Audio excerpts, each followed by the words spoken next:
Our 30 male, 30 female, tenant/adopted son, 18 male, is destroying his room. 6 months ago, a family in my wife's and my church was leaving the state. Their son, who we will call Fred, was very against the change and pushed against his family's decision to leave. I have been a mentor to this kid since he was 16. His family left anyway, and believing that 18-year-olds are adults, left him without the resources to support himself. My wife and I live in a larger house, nearly 4,000 square feet, in a major metropolitan city where we'd already put together an incredible suite for guests. The room includes a bathroom, TV area, furnishings, and a kitchenette. Naturally, we offered this room to Fred. We drafted up a lease for the room with common areas being the home gym, theater, kitchen, dining room, everywhere but our bedroom and offices. Out of principle, I wanted him to pay something for rent, but knew that he couldn't afford the typical one-bedroom rents in the area, $1,800 plus, so rent was set at $200. Fred works 1 day a week at a local grocery store and pays rent relatively on time. There was one time that he was 2 months late, and due to this situation, we've become like pseudo-parents to him, teaching him how to use a lawnmower, teaching him how to cook for himself, teaching him how to fix his car, and helping him with his resume, to name a few. He is using this period to find himself and is constantly asking for our life advice, and we enjoy helping him out. About 3 months in, I noticed ants near his door, and in the process of terminating the ants, I noticed his room is incredibly dirty, food and garbage everywhere. I remind him of a clause in the lease where wastage is forbidden, and after threats of eviction were brought up, I helped him clean his room, with me doing the vast majority of the work. 2 days ago, he left his door open, and I could smell spoiling food from the other side of the house. I try to locate the source, and am shocked by the state that he lives in. Food everywhere, with most of the boxes containing half of their original contents, many of these takeout items purchased weeks prior. Now, here's the rub. I am legally his landlord, but am I playing the role of an uncle or adopted father or something? If I evict, he is homeless as he can't afford anything here. This appears to be a mental health issue. He doesn't apply himself to get a better job, works 1 day a week, no girlfriend or boyfriend, and lives in squalor that I have only seen in r/neckbeard nests. I want him to be happy and healthy, but I also don't want my house to be in jeopardy of a pest infection, horrific smells, and other damage. How can I approach him and resolve this issue? In the comments, Purple Bowling Shoes says, if he only works 1 day a week, how is he affording all that takeout? It is very possible that he is accumulating credit debt. Credit cards are so easy to get, and kids live like this who have very little understanding of financial responsibility. Oftentimes, those who grew up poor or low income easily fall into the credit trap. Or drug selling. OP says, he is far too straight edge for this. He doesn't even drink. And we have a bar in the house that he could easily steal from. Your description of his living conditions screams of depression, in which case he needs a therapist. As far as how to approach the subject of the space, focus on the facts and educate him on the dangers of mold. In my opinion, depression is very likely, and/or simply not knowing to clean or how to clean. Like, my only chore as a kid was taking out the trash, and we lived in an apartment, so all you had to do was walk it to your chute. Keeping my space clean and tidy is hella hard for me because it's not just a thing that I grew up having to do. Maybe it's similar for Fred? It doesn't sound like his parents did him any favors, eh? I'd find him a doctor in therapy. I'd tell him that a condition of him staying there is that he gets medical and mental health help, takes on at least more than 20 hours of work a week, and that from here on out, no more food or beverage in the room. You will be inspecting the residence nightly. If there's garbage, he's to pick it up in front of you. He's operating at less of a functional level than my stepson did at 10 years old. I'm a parent and a bonus parent, and I love this comment. OP, you've taken on an incredibly kind role of mentoring and nurturing this child. Legal adult, yes, but obviously a child. If you are fully motivated to take on this role, this is the way to go. It's a splash of tough love that will teach him life skills that he will need until the day that he dies. OP says, literally just sat my wife down and said that we have 2 options. Play the part of landlord where the next step is evict, or play the part of pseudo-parent where the next steps are far more complicated. We are choosing pseudo-parent. If he only works 1 day a week, How is he affording all that takeout? OP says, that's actually a great question. I know that he had some savings, but you're right, he's probably blowing through / already has blown through all of that. OP on having therapy for Fred. Therapy was one of the requirements I was going to ask of him during the conversation that I scheduled with him at noon tomorrow, on Saturday. I agreed with the no more food in the room, but I don't want him to resort to hiding it. I'm concerned that the food hoarding is either a PTSD, OCD, or autism response, and when these types are confronted, they will just hide it out of shame or a sense of security. Fred's goals, but not having any motivation for them. OP says, his goals are frankly outlandish. He wants to immigrate to Germany, we're in the US, but he doesn't have a degree, which is pretty much required to immigrate there, and doesn't know German, which is another requirement. I am fluent in German and have tried to teach him, but no movement. I offered to help with college tuition for him, but no movement. The jobs he is applying for are junior engineering roles, again, without a degree, portfolio, or work experience. I really don't know what you do in this situation, besides having him get therapy and thanking God that he does that for himself. If it was me, I'd be like, alright, well, you're not going to follow these rules. It's time for you to go live back with your parents. Go move across the country with them because you're obviously not going to be able to survive here. I think for a lot of people, it's do we continue to enable it to our own detriment, or do we set them free and let them sink or swim? But in this case with his mental illness, I don't think the sink or swim mentality is going to help him. He's just going to be homeless and helpless. He doesn't have any drive to be better, to achieve anything by the sounds of it. He's just wanting to live in his delusions, which is scary. I very much am glad that I'm not in OP's shoes with this one, because I really wouldn't know what to do without feeling terrible either way. And now, onto the update. So, without further ado, this update is not a good one. After I posted, I took Fred to a local fair for Earth Day, where we could get junk food and watch some remote control boat racing, look at some plants, and talk. I sat him down and discussed that there needs to be significant changes. I explained that he was damaging my property and that it was hurting me emotionally to watch him suffer in clutter and filth. I told him that within the next 2 weeks, he needs to seek out a therapist to talk to. Due to his perceived paranoia about his mum and dad learning what he tells the therapist, I explained to him that the therapist would not legally be able to discuss anything with me, his parents, or anyone on Earth. Is that true? Because from what I've heard, they're mandatory reporters, and if you say something insane, your ass is going to jail. Mental health jail. That's why I just see so many threads of people being like, you don't lie to your therapist? On Twitter?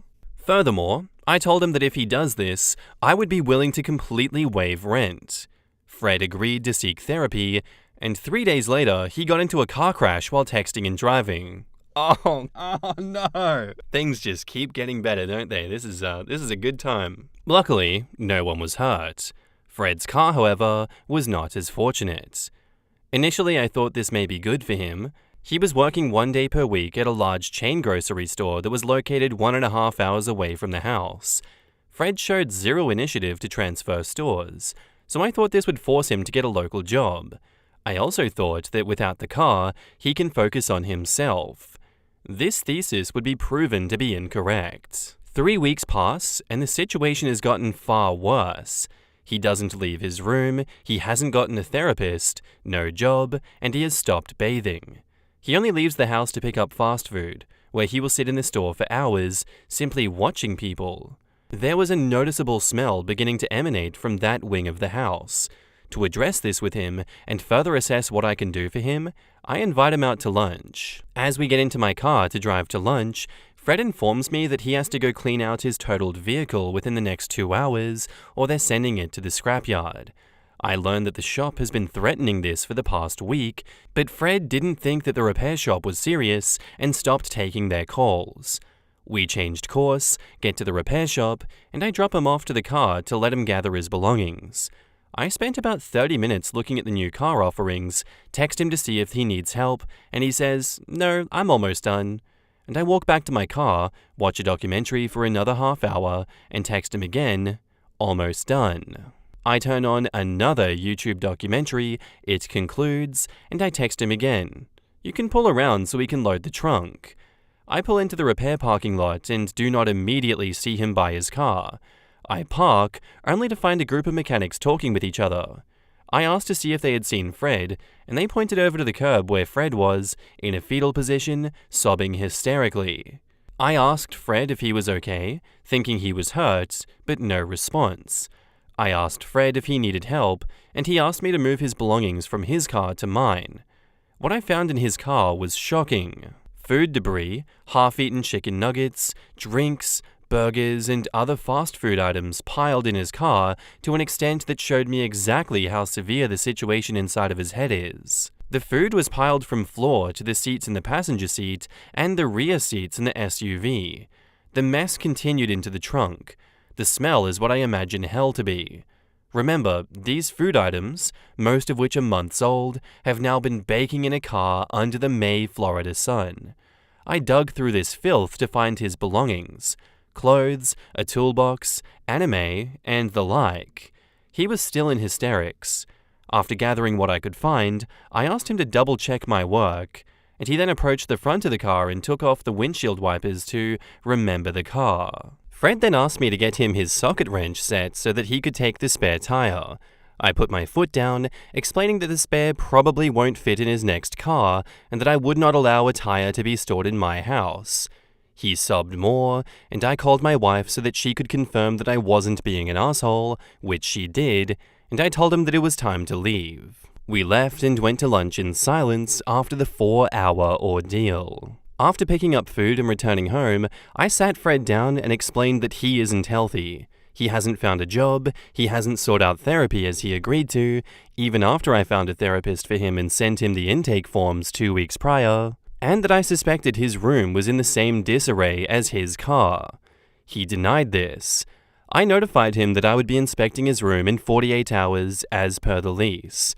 What I found in Fred's room was horrifying. It was, as I suspected, trashed. Food containers piled up over his bed, a small path so he could get to the door. I told him that he had a week to clean it up, as well as drafted up a formal notice of the situation. Fred did not clean his room within the week, and I informed him that I would be reaching out to his parents and evicting him if he did not move out by the end of the month, in May. He cried in response. His parents were quote-unquote shocked, and I put quotes around this because I fail to believe that they were not aware of his mental health and tendencies prior to leaving Fred to live here, especially when the issues are so substantial. As his father was coming down, Fred ran away. He took an Uber and was missing for 24 hours. Fred eventually came home 2 hours prior to his father's arrival, and as anticipated, his room was barely packed. So his father and I cleaned out his room. As it turns out, I was only seeing about half of the debris in his room. His dresser, nightstand, under the bed, the closets, all were packed with food. I will never eat Popeye's chicken ever again. The 4-month-old barely consumed chicken bucket in the dresser is too much of an experience for me to handle. There were 2-liter bottles of urine. My wife had purchased Vera Bradley towels for the bathroom that he was using. I didn't have the heart to tell her that a few were just thrown away as they were covered in biological waste. The carpet, new to the room, crunched under the feet and was covered in pizza toppings, sauce, and similar drippings. His father cried throughout the process. I puked twice. Fred frantically packed his belongings, including a secretive box that he didn't want us to touch or lift, to the van. A mystery I will never know the answer to. Eviction was successful. I offered to pay for his college if Fred begins therapy. His parents kicked him out soon after he returned home, and he is living alone in a trailer in the rural Ohio woods that his parents bought for him. College started a few weeks ago, and I didn't have to pay as he still has not attended therapy. We have since cleaned up the room, replaced the bed, and much of the furniture. The carpet had to be specially treated and probably would have been better if replaced entirely. Thousands of dollars, emotional trauma, lots of learning, and an absolute repulsion to fast food are my takeaways. He doesn't respond to my texts, and I can only assume that I am now a bad guy in his life story. I really wish him the best, and my heart breaks for him when I think about the situation. Early this month, we received a misaddressed Amazon package for him, a massive package of sauce concentrate for restaurants. In the comments, OP responds to if Fred might have some disorders, and OP says, OCD is also high up on the list of possibilities. He obsessively washed his hands, but you were right. At the end of the day, he should have been in therapy for years prior to moving in. I just hope he eventually gets the help that he needs. It can't be an easy life for him living this way. Any possibilities of drug uses? OP says, there was zero evidence of drug use. No scarring from injectables and no smell of weed. Could there have been drugs? Yes, but I think this is completely psychological. His parents from church honestly made me puke more than the old food in the room. OP says, we are active in the church. Churchgoers are a mixed bag. We try our best to love everyone and are as close to non-judging as humanly possible. We mess up, and I could have been softer on Fred, but I did my absolute best to accommodate his issues. What disgusts me is that his parents keep abandoning him, due to what I now believe is his psychological health. I lived like that once. Mine was really severe depression. You get used to the smell and the shame. You turn it off in your brain. You see it and you smell it, but it just doesn't matter. I couldn't clean it up because I knew that when I started to clean, I'd have to face the reality of what I had become and deal with the shame. It's easy to ignore when you're just looking at it, but when you're picking it up and touching it and throwing it away, it becomes impossible to ignore. I got better, I started taking medication, I got therapy, and I put my life back together. For me, the things that helped me the most were medication, quitting alcohol, and taking a walk first thing in the morning. It gets better. Am I wrong in supporting my cousin in divorcing his wife because she got pregnant by a sperm donor without his consent? So my cousin, 35 male, and his wife, 36 female, found out 6 years ago that he was not very fertile, and then literally 2 weeks after that, they found out that she got pregnant with his baby. He has heavily implied that he checked the paternity in secret, but he never outright said it, so they have a daughter. His wife wanted more kids, and he does too, but the miracle wasn't happening again. They tried IVF for 2 years, but to no avail. So she got in her head that the only option is a sperm donor. He refused, but she would not let it go. So he made a boundary that she is not allowed to bring it up. She went ahead and got pregnant with sperm donor anyways. The messed up thing is that she's a stay-at-home mother, so she is on his insurance. So his insurance paid for it. She confessed this all to him and he went mental and threw some things, but not at her. And police were called, probably by a neighbor. I'm not sure, but it was definitely not by his wife. He wasn't arrested because she told them that he didn't touch her, but he was advised to go somewhere else for the night. So he went back to his parents. He has not returned or even talked to her. She's been withholding his daughter from him, officially because of his violent outburst, but what she really wants is for him to come home. But he is refusing. He has filed a petition for divorce in court and for custody. He will probably get custody, but it's going to be a long process. His wife tried to tell him, through friends, that she wants him to have his daughter, but he needs to agree to therapy with her so that she knows that she will be alright with him. She is also saying that she is sorry and to not give up on his family for her mistake. My cousin refuses to even talk to anyone who tries to play messenger for his wife. His parents are genuinely distressed because she is also withholding their grandchildren and telling him to rethink things, but he is not budging. I personally had my ex leave the state when she was pregnant, and I still got custody by just moving to that state. He is in a way better position legally, and she can't just take his daughter away if he just listens to his lawyer. So I think the parents' fears are unfounded. I talked to him on the phone, and he told me that he would rather lose his daughter than negotiate or talk to his wife in any way. I can't help but be impressed by his mutual destruction strategy. The problem is, I'm the only one who thinks that he's right, fully. People are on his side, but they want him to come to the table and talk things through. He says there is nothing to talk about. In the comments, Necessary Habit says, he can and will at least get partial custody of his daughter, and he should absolutely try. He needs a good lawyer. As far as the involuntary sperm donor baby, he can contest paternity. But you're not wrong. How can anyone support a woman sneaking to a sperm shop behind her husband's back and then weaponizing the child they have together for power and control? He can, but I question how she was able to do that without his signature.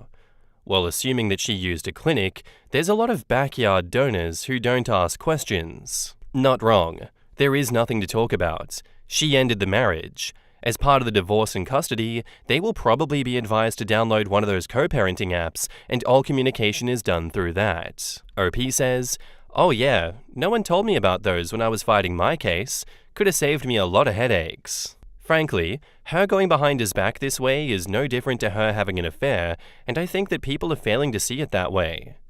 It's definitely a coercive infidelity. Parental alienation would lead to her losing custody. He also needs to be declared not the father of the baby.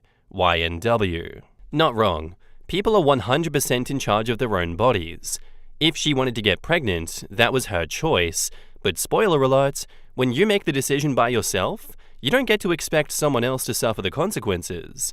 It was her choice, she made it, and now he's making his choice. She doesn't get to decide that her choices supersede his. Having bodily autonomy is crazy like that. I think OP is a bit of a lack of understanding reality Andy in this situation. She's definitely a piece of shit for going behind his back and getting a sperm donor and everything, but that doesn't mean that you abandon your own daughter. What's going on with that? Yeah, man, she hurt me, so I'm going to abandon my child. The actions of the mother means I must destroy the child. Destroy the child's life. Yes, that's justified. I'm gonna tell him to destroy the child's life. I don't understand why no one else supports me in this one. He should abandon his child. Bro, take 2 steps back and just read over what you wrote again. Imagine if your dad did that to you. How would you feel? For me, that's a everyone sucks here kind of decision. What is going on? I agree. She's nasty. She's manipulative. She should have just left the relationship, had that kid with a sperm donor, and, had her cake and eat it too there. Or at least one part of that conundrum. But no, she decided to go behind his back and do that. But that doesn't give him the pass to be like, well, now that I've been burnt a bit, I'm walking out. I'm leaving this family. I ain't paying child divorce. No, you absolute idiots. Your daughter is cooked with parents like those. Oh my god. Imagine having parents like that. Just insane. And now, on to the update. Here is the update that you guys asked for. It is not a pretty update. So, my cousin has been cheating with a woman on his wife for 2 years. Around that time, they started IVF, and he claimed that it was a very stressful time for him because he felt he was being judged by his wife, and he could feel her disappointment in him. That is his reason for cheating, and I don't buy it as an excuse. There are other better ways to deal with whatever he was dealing with. Oh, I yapped so hard to defend this guy, just to be let down. Why do people have to do the wrong thing? It came to light because his mistress found out that she is 13 weeks pregnant. The next day, I made that previous post. She claims it to be his child, but I'm not so sure what the truth is. I'm sure he will check for himself, though. So he took his mistress to his marital house to meet his wife and told her she is pregnant. I can't deal with that shit. So much mental illness, oh my god. And asked his wife whether she still wants him to come back. He then proceeded to kiss his mistress in front of his wife, and after a lot of arguments, there was an altercation where she threw something at his face, and thankfully police didn't get involved. And then Jerry Springer came from backstage and handed him a chair. They are definitely getting a divorce. I don't think his wife will want to continue the relationship now. That's the update. I don't think you guys will be interested in stupid family drama. It's temporary anyways. Even if you guys are, I don't have the mental bandwidth to type it out. You know what, OP? Just for saying that I wouldn't be interested in the family drama, I'm gonna quote the late great Cat in the Hat. You're not just wrong, you're stupid.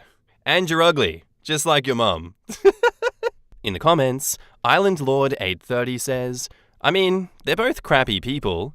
The only sad part is that they will now divorce and take the crappiness and inflict it on someone else instead of each other. Wow, they both suck. I still think that it's awful that he's punishing his daughter by cutting her off because he's mad at his wife. The affair is... wow. What horrible things for everyone to do to each other. It's genuinely possible that he got his affair partner pregnant. Many doctors will tell you that infertile doesn't mean sterile, so while pregnancy is unlikely, it's not impossible. Personally, I think anytime someone's affair partner becomes pregnant, checking paternity should be automatic, because if she's cheating with you, you'd be foolish to believe that she wouldn't be cheating on you. Rubbing his affair partner in his wife's face is disgusting. If it weren't for your niece, I might wash my hands of the whole family. Edit to add, the affair partner can already see what an awful father he is. She's a fool if she has a kid with him, assuming that it is his. Here's how I see this thing panning out. He divorces his wife and marries his mistress, assuming she is actually pregnant with his child. He's gonna fight for equal custody of his daughter, and will get at least 40% in my state if he takes it to court, which he is planning to. His parents won't give up on a grandchild just because of an affair. I'm not sure if they'll accept his mistress, but I don't think they have a choice but to tolerate her if they want a grandchild. He's their only child, so they don't have other avenues for a grandchild. I like his parents, and I do want to have a good relationship with them, so he's going to be a part of my life, and so will his ex-wife. So yeah, I'm in the midst of this drama, and there is no way to completely wash my hands off of them. Plot twist, there was no affair. The cousin faked the whole thing to get the ex to agree to the divorce. Don't forget their shared child. What a life she's going to have. I mean, since she used a sperm donor without his knowledge or consent, it'll depend on how quickly the divorce goes through. If it is fast enough, he might be off the hook for the kid. I love that OP was on his cousin's side when he even wanted to abandon his own daughter. Bro is a piece of shit. Yeah, I was like, wow, so OP supports child abandonment because his ain't shit cousin and his wife are getting divorced? The kids are the only innocent party in this, and they have to deal with the consequences of such a dumpster fire. Everyone sucks here. Faith in humanity running out again after seeing stories like this, that's for sure. I came in with low expectations from the start, and they just came and sucker punched me in the back of the head and left me to die in an alley. I do feel so terrible for that daughter having to have parents like this. Jesus Christ, I don't know if the dad is worse than the mum now. But OP, I don't know, it doesn't sound like you've changed your mind on this. You just decide, oh, actually, I'm not going to condemn his actions, really. It was a bit weird, but this is too much drama for me. I don't want to talk about the drama anymore. Coward. Coward. Get in there and condemn him, coward. Condemn the both of them. Go do it. It'll be funny. Anyway, thanks for this story. I really appreciate that. That was a good one.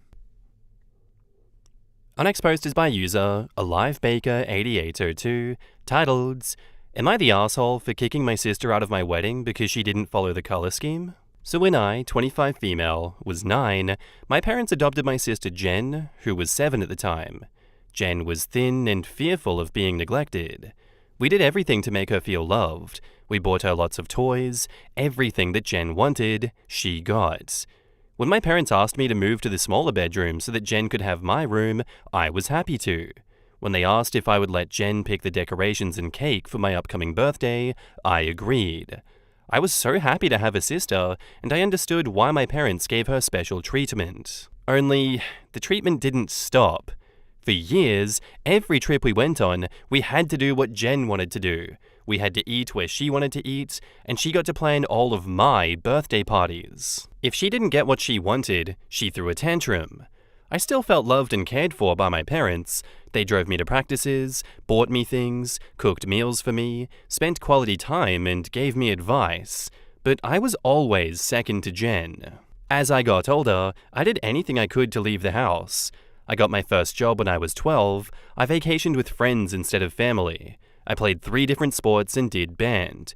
I took my driver's test the day I turned 16 and bought a car the day after. I went to college on the other side of the country. Now that I make good money, I do things that I missed as a child. I take fancy vacations and throw elaborate parties as I please. My wedding was no exception. My fiancé Kip and I wanted everything to be perfect. We thought that it would be fun to have a color scheme.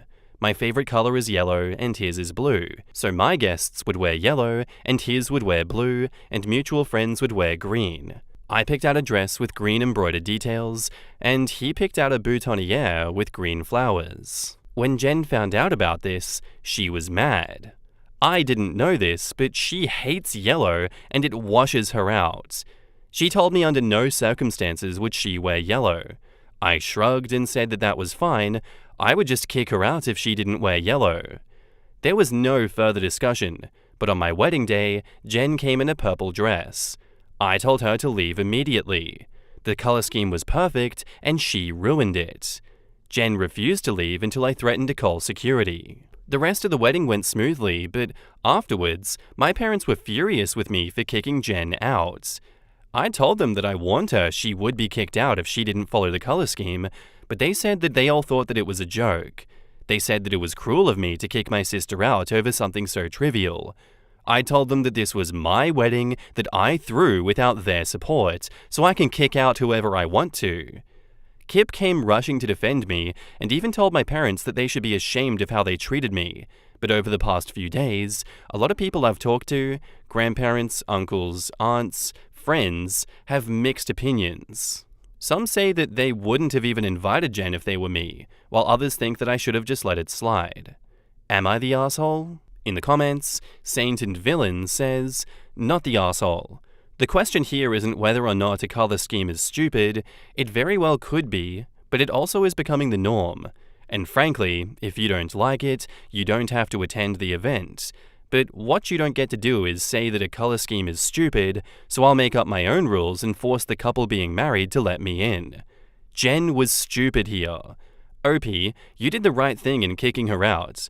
Her feelings that she can dictate the rules of your wedding aren't any worse than you having those rules in place. In short, F Jen. She got what she wanted in the end. To me, it's also very telling that Jen is apparently the only guest who had trouble with the color scheme.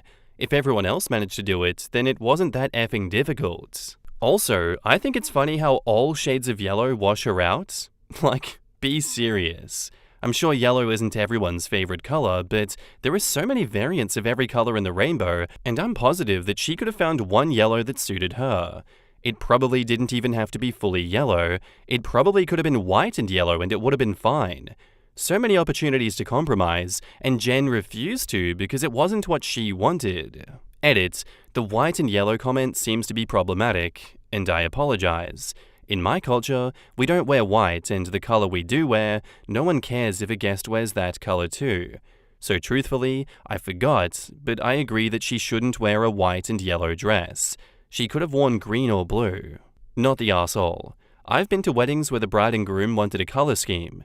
To date, I have not known of anyone who had such a problem that they showed up in a different color just for spite. Because make no mistake about it, that is exactly why your sister showed up in purple. Pure spite. If the color yellow was really the problem, she could have asked to wear blue. But instead, she showed up in purple with the express intention of upstaging the bride and groom and causing a scene, knowing all the time that your parents would back her up. Your parents have been shitty to you ever since your sister showed up. It's time to call them and your sister out for their obnoxious behavior and blatant favoritism. She could have gotten to know the groom and gone with green. She could have talked through what constitutes yellow, like golden or amber, and tried to find something that she could work with. She could have been washed out for a day. Heck, she could have even opted not to attend because she didn't want to wear yellow. So many options that aren't, screw you, I am stomping all over your desires. Absolutely, OP is not the asshole. Back up to the post, there is an edit. I want to make a few things clear. 1. I figured people would assume this, but I did not ask my guests to dress head to toe in their assigned color. I completely understand that people might not have yellow formal wear laying around. I said to dress in only neutral colors and/or your assigned color. So someone could wear a black dress and yellow jewelry, a black suit and a yellow tie, etc., but no colors outside neutral or your assigned color. 3. I invited Jen because she is family, and I honestly thought that she was more mature than this. I didn't know that she hated the color yellow when I chose the color scheme. Well, that makes it even worse then. Jen had even more options, but chose to go with purple instead, which is not a neutral color. I don't know what your parents were smoking to think that it was okay for Jen to do that and to continually stay at the wedding like that, embarrassing not only herself, but you and the parents as well for probably floating around her a lot of the time to make sure that she's okay. Just really embarrassing behavior all around, and I don't blame you for kicking her out of the wedding because she deserved it. Like, what else is there really to say besides Jen is an embarrassment, she's a spiteful piece of shit, and she should probably just be removed from your life entirely after pulling this. Not the asshole OP. And now, onto the update. First, thanks for all of your comments. I felt so guilty the past few days and was worried that it would carry into my honeymoon, but you have helped me realize that I am not the bad guy and that it's okay that I responded the way that I did. Last night, my parents reached out to me and asked if all the things that Kip said about how they should be ashamed were true. At that point, I told them how my upbringing had impacted me and how my wedding was supposed to make up for the parties that I never had as a kid, the decisions that I never got to make. For the first time, I was able to call all of the shots and make everything exactly the way that I wanted it to be. I even showed them this post and how many of you responded to help reinforce what I said. My parents said that they had absolutely no idea how deeply their treatment had affected me. This is somewhat fair because I never really talked to them about it, but at the same time, I feel like they should have wondered why I left home as soon as I could, never came back, and hardly ever texted or called them. They said they feel so sorry about it, and are now planning a vacation with them, myself, and Kip for next summer to make up for it. I'm trying not to get my hopes up, but at least now it looks like they're making an effort. As for Jen, according to my parents, she really struggled to make friends in middle school and high school. I didn't know this because I practically lived with my high school boyfriend, my sophomore and junior year of high school, and then graduated early. And Jen repeated a year in elementary school due to trauma, so we were 5 grades apart, despite only being 2.5 years apart. My parents tried putting her in therapy, but she wouldn't cooperate. College was a slap in the face for her when she realized the world didn't revolve around her. She had to live in the same 7 by 9 foot room with plaster walls and linoleum floors as everyone else. She dropped out after a year and tried getting a job, but got fired after a few months. At that point, my parents realized they really effed up. They told Jen that she had to either go to intensive therapy or they would kick her out. According to my parents, she's now taking classes at a community college and is hoping to transfer to a 4-year institution. She's doing better for the most part, though she occasionally lashes out. I'm glad that Jen is getting the help she needs and working towards a career, and excited about potentially going on a trip with my parents and husband, while also knowing that they might bail. I'm open to having more of a relationship with them, but I don't think that we'll ever be a super tight-knit family. Some wounds are too deep. But instead of dwelling on the past, I'm looking towards my future, starting a family with Kip and making sure that I don't make the same mistakes that my parents did. In the comments, obvious things, pointed out or not, her sister did wear that dress out of spite. Her parents didn't notice for any other reason than they didn't want to notice. Seems like the big lesson is, if you spoil a child, they become a dysfunctional adult. Someone should show this post to OP with a nightmare of a stepsister who had to be babysat as a 16-year-old because evidently she absolutely cannot be left alone. That OP should then forward this post to her dad and stepmother to show them the ghost of Christmas future their kid will have if she doesn't learn to realize that the world doesn't revolve around them. I don't think it would have mattered what color Jen was supposed to wear. I think she would have been a problem regardless, especially because she could have worn blue or green. And purple was a statement. It's literally on the opposite side of the color wheel from yellow. I don't know if that was intentional, but it sure is interesting. Her choices were yellow, green, blue, black, beige, or grey. 6 colors to choose from, and she still chose purple. Quote, "We did everything to make her feel loved. We bought her lots of toys. Everything Jen wanted, she got." When, oh when, will caregivers understand that material goods do not equal love? Toys can't heal trauma. Gifts don't replace quality time. You cannot forego guidance and discipline in favor of an iTunes gift card. And it sounds like they waited until she was a teen to get her therapy. Why wasn't she immediately put in therapy when she was placed? Because people expect adoptees and fosters to be blank slates for them to decorate, instead of highly traumatized babies, kids, and teens. The only reason adoption happens is because of trauma. It doesn't matter what the happy ending was, the trauma is still there, whether in the very beginning of the story or somewhat later. We need to do better in our foster systems. Our next post is by user SuchEnd8176, titled, Am I the asshole here for cutting my biological children out of my will and instead giving it to my stepson? I, 60 male, know that title probably caught a lot of you out, but it really isn't what it seems. This entire situation has been agonizing for me, both physically and mentally. I don't even know where to start. I guess I'll try and be as succinct as possible so as not to bore anyone with the details. So I've been married for 2 years to my wife Jen, 58 female, with whom I am raising her son, 16 male with. Man, words can't describe how much I love that kid. I treat him fully as my own. He's such a nice boy, and I'm proud to say that he gets on with me very well. I also have 2 children from a previous marriage, 30 male and 27 female, from my now ex-wife, 60 female.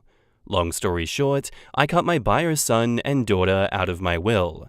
They are to inherit nothing. I run a rather successful business and own a few houses which are worth a lot.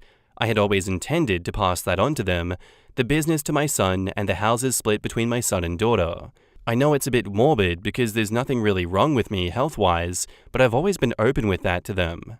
To be honest, they both had a spoiled upbringing, so they had a head start in life, which is the complete opposite of how I grew up. Now, if we wind the clock back some 5 or so years ago, I was married to my now ex-wife. We had been married for 35 years. We did have our ups and downs, like any other marriage, but there was never any infidelity or anything. Well, long story short, I ended up coming home to find her in bed with another man. Of all the ways to find out your spouse is cheating on you, that was the one that I did not expect. Not because of how disrespectful it was, because at that point, respect is out of the window, but because of how stupid it was. I did a lot of late work at my office during that time, but surely they weren't that stupid. At that moment, I was seething in rage and had to restrain myself from beating the shit out of that guy. I ended up divorcing her and keeping my distance from her. I needed a lot of therapy and support to get through that.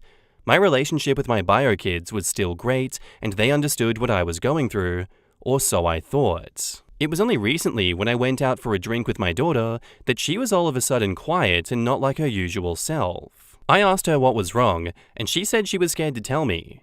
I calmly reassured her that everything would be okay. She then proceeded to spill her guts and say that she and her brother knew about their mother's affair, but that their mother had begged them not to tell me that they knew. My son ended up agreeing with his mother and convinced my daughter that this would be best. Oh, another one of these ones, huh? So they knew that their mother was having an affair, but were afraid to tell me. I couldn't believe what I was hearing. I asked her if she and her brother were angry at what their mother had done, and she said that she was, but that they couldn't cope with this, and that it wasn't their place to get involved. Well, by not telling me, they had involved themselves. I later had to confront my son over this. He hit me with the "it was to protect you" shtick. At that point, I felt very empty and cold inside. He began apologizing too, but by that point, I think I had enough. I've come to terms with the fact that my bio kids are fully grown adults now, and that this is how they've chosen to be. I'm not going to fully go no contact with my own kids. I can't bring myself to do that, but I don't want much of a friendship with them either. I had a sit down with them both and informed them that I'd cut them out of my will, and that stepson would be inheriting much of what they were going to get. This led them to have outbursts of which I myself didn't even experience when I caught their mother cheating. They accused me of being heartless and cruel, and how can I love my stepson more than them when he's not even really my kid? I told them both that he's more of my own than either of you two, and left. My stepson is very bright, and I'm sure that he could one day take over my business. He could pick any of the houses I own and raise his family with too, and do what he wants with the rest of the properties. My ex has been sending me messages calling me heartless too. I have to admit, I have thought whether I went too far on this. Am I the asshole here? In the comments, Huge Security says, "You're the asshole. Your children were put in an impossible situation. Tell you and break up their family, or not tell you and get to keep their family. You literally proved to them that they were correct, that they would lose a parent if you found out. You legally can do what you want, but you proved that you don't give a damn about your children and that they were expendable to you." OP says, "My children were fully grown adults at the time. They weren't kids." Yeah, let's be serious. The stepkid likes him, but could probably care less about him. He'll probably go to college and forget all about him. OP says, "Hey now, you are way out of line." There are a lot of comments, so I have to take time to read them all, but I have to respond to this one. That kid is like flesh and blood to me. I have more love for him than either of my bio kids right now, and I say that with sincerity. He calls me dad, he takes a real interest in my life and my business too. In fact, more than my bio kids did. I also see a lot of myself in him. My bio kids, on the other hand, spoiled too much, although a lot of that is their mother's fault, but partially is mine too. What an ugly situation. When I was 19 years old, I found out my mother was having an affair. I told my stepdad about the affair, he confronted my mother lied and told him that I was just trying to stir up trouble. I was thrown out of their house and ended up living in a homeless shelter for almost a month. Before one of my friends found out, and her parents let me live with them for 6 months while I worked and saved up to move into an apartment. During the month I lived in the homeless shelter, my stepdad found out that I was telling the truth when my mother took off with her affair partner. He never apologized to me, he never even invited me to move home. He didn't care that the child that he raised from the age of 5 was living in a homeless shelter for telling the truth. For a long time, I wished that I'd just kept my mouth shut about her affair. As an adult, I have not spoken to my mother or stepfather in over 20 years. He took her back about 3 years later. As an adult, I know that I made the correct decision in telling my stepfather about the affair, no matter what it cost me. And believe me, living in a homeless shelter for almost a month haunts me to this day, and it affects every financial decision that I make. Having said that, I do believe that your children should have told you about the affair. I also understand why they didn't. I do believe that your daughter deserves some grace because she did tell you the truth when it would have been easier to keep her mouth shut. I also understand OP's feelings of utter betrayal. I guess in summary, I would just say that I think therapy will help you work through your feelings of betrayal and hopefully can put you on a path where you can gain some perspective into the situation. One final note, your cheating ex-wife calling you heartless? She can go kick rocks barefoot. I had a similar experience, OP. Not exactly the same, but enough that I feel like my thought process may help here. In the end, my kids felt like they couldn't win. Either way, they were screwed by my ex putting them in the middle. I was devastatingly hurt and felt betrayed by them, something that I never thought that I would experience. My kids and I were incredibly close. How could they choose to keep secrets from me to help their father? After a few months, I decided to let it go. They were manipulated by my ex. Frankly, he had been doing that to me for years. How could I blame young adults for falling for the same shit that I did? Also, X had taken so much from me. I was damned if he was going to destroy my relationship with my kids too. I won't pretend that it wasn't hard to let go. It was. Reading your post reminds me of those feelings, but I am so glad that I moved on. I love my kids, and I won't give them up over a mistake. This is so similar to, a previous post we saw where the wife was cheating for 5 years and the adult children knew and decided to cover it up anyway. OP cuts them all out of his life and only spends time with his nieces and nephews. You can do what the final comment did and forgive them for that if you would like, OP, but you're entirely in the right to cut your kids off for doing what they did to you. Like, genuinely, who cares if your daughter finally came out to you after 5 years and was like, hey, so for the last 5 years, I've been lying to you about mum's affair and keeping you in the dark? Okay, cool. Where were you 5 years ago when it happened, when you could have had my back, but instead you lied to me for 5 years? I think that's completely inexcusable from both of your children here, and they deserve to be cut out of your will. I give no mercy for that. Both of them suck for keeping you in the dark. And, obviously your ex-wife, she's not going to get anything. I'm completely on your side for cutting them off, OP. Screw them. And now, on to the update. So I imagine many of you have been waiting for an update to my situation. There were so many comments to my original post that I basically gave up on reading them all, given that they unanimously agreed that I was in fact the asshole. Now I imagine many will be pleased that I did take the advice on board, but before we get into that, there are a few things that I need to address. I saw a lot of comments referring to me as some sort of heartless monster, which couldn't be further from the truth. I also saw a lot of comments claiming that my ex-wife married me because I was rich and that I deserved to get cheated on to escape my abuse. Reading this really made me both confused and upset as to how people had just invented the idea that my ex-wife was in some sort of loveless, abusive marriage and that she cheated on me to escape me. Honestly, it seemed to me that people were attempting to justify and defend her cheating. The characterization of her couldn't be further from the truth.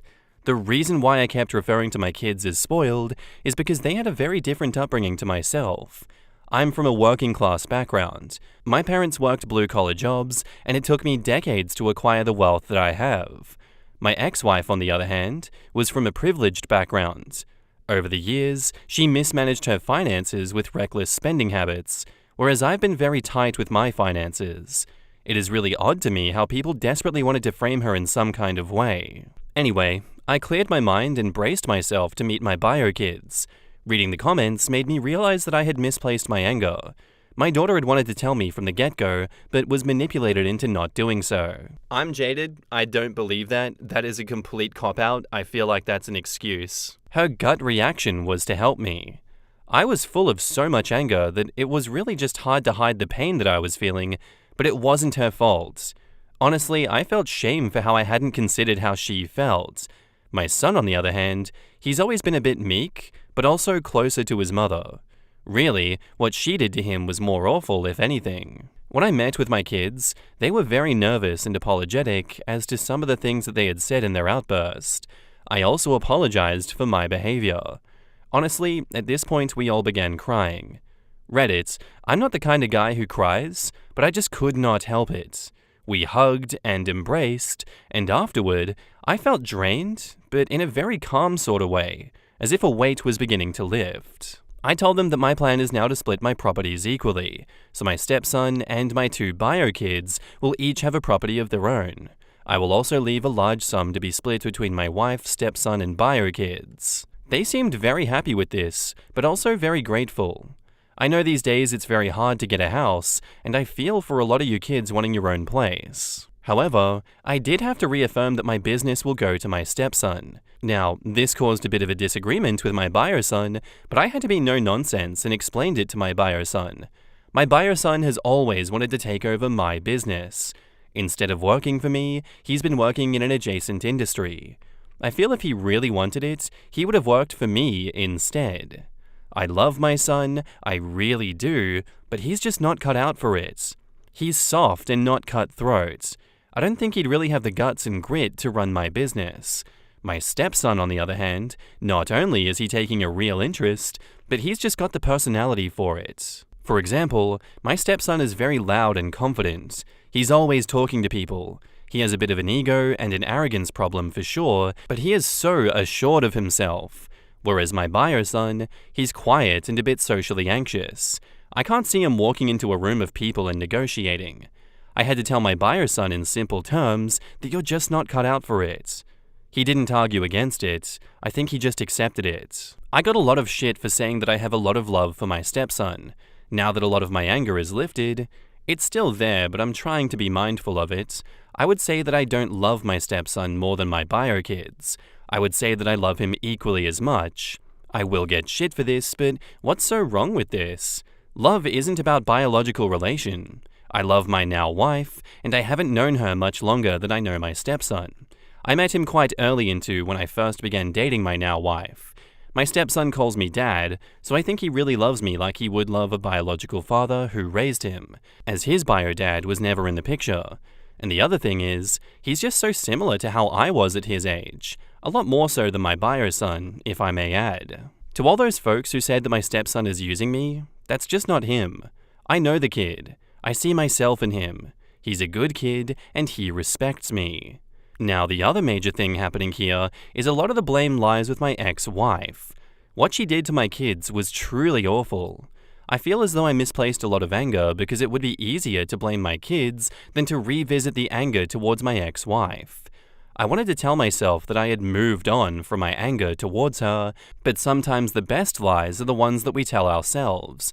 The truth is, I hadn't, and now I had to confront this anger again. My daughter told me that for a long time, she had considered going no contact with her mother, but that she had been too scared to do it. You see, she does rely on her mother a bit for financial support, so she felt trapped. I told my daughter then and there that I think no contact would help her, and if she wants to do this, I will unequivocally support her financially. I will pay for whatever therapy or other expenses that she needs. My daughter agreed to this. I expect my ex is going to try and contact me about this, but she brought this upon herself. My buyer's son, on the other hand, he's going to remain in contact with her. Although he's expressed that he wants to limit contact with her, which is fine with me, but I'm just glad that my daughter is going to be free of her mother. My buyer kids have only met my wife a handful of times. I told them that I want them to spend more time at our place and more time with my stepson. I hope that they can treat my stepson as they would a buyer brother. They said they would be happy to spend time with him. So folks, that's all I have to update. For the most part, things worked out quite well. I did take everyone's advice on board, but I would caution people to relax when they get comfortable calling people monsters and evil. People just assumed that I was some evil narcissist who abuses everyone. Nobody really took the time to consider that I was just hurting.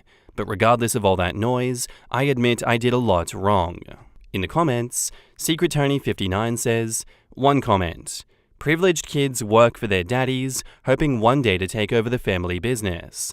Kids who want to make a name for themselves go out and make a name for themselves in another profession. Your son went to work in an adjacent, related industry, gaining valuable, transferable skills while not working for one of your competitors. I think he showed a lot more gumption than taking the easy way out by working for his daddy. I don't think that's a meek or milquetoast response on his part to you. The son will be fine. He will be respected by others even if his dad doesn't respect him. If he chooses to work for his dad, he could work for years and still end up with nothing because OP doesn't see him as strong. OP may love the children equally, but he obviously likes and relates to his stepson more than his own children. Clearly the son's boss respects him more than his father, since the father is like this 16-year-old is just so much more cutthroat and is more it than my 27-year-old. He thinks his bio kids is spoiled, but doesn't have a problem leaving his business to a 16-year-old, but sees himself in the stepkid. The way he talks about his son, it's clear he thinks so little of him. It's always weird to me when parents rage against their own children for being spoiled. By whom exactly? In this case, OP throws his ex-wife under the bus, but why didn't he get more involved? Was he too milquetoast and soft to stand up to his ex? 100%. For a man who hates the meek and the weak, OP never pushed back against the ex for her behavior. Cheating is terrible, but according to OP, she was bad even before. So by OP's own logic, since he needs to be so strong and cutthroat, why didn't he divorce her years prior when he saw what the wife was doing to his kids? Lol, it is my father-in-law's go-to whenever he's mad at a kid. The first thing he threatens is to disinherit them. I feel like successful, older men with adult children that rely a little much on them feel that is really effective. And to be honest, if my sisters-in-law's parents did die and leave them nothing, they would be in a lot of trouble. Am I the arsehole here because I told my brother he couldn't afford to have kids? Hi, I just wanted to share my experience recently. I, 25 female, have always been financially independent, working hard to build my career. My brother, 30 male, has 2 kids, 2 male and 2 female, and he and his wife have been struggling financially for years, probably because of their spending habits and lifestyle. They constantly ask our family for help, and while my parents enable this behavior, I've always kept my distance.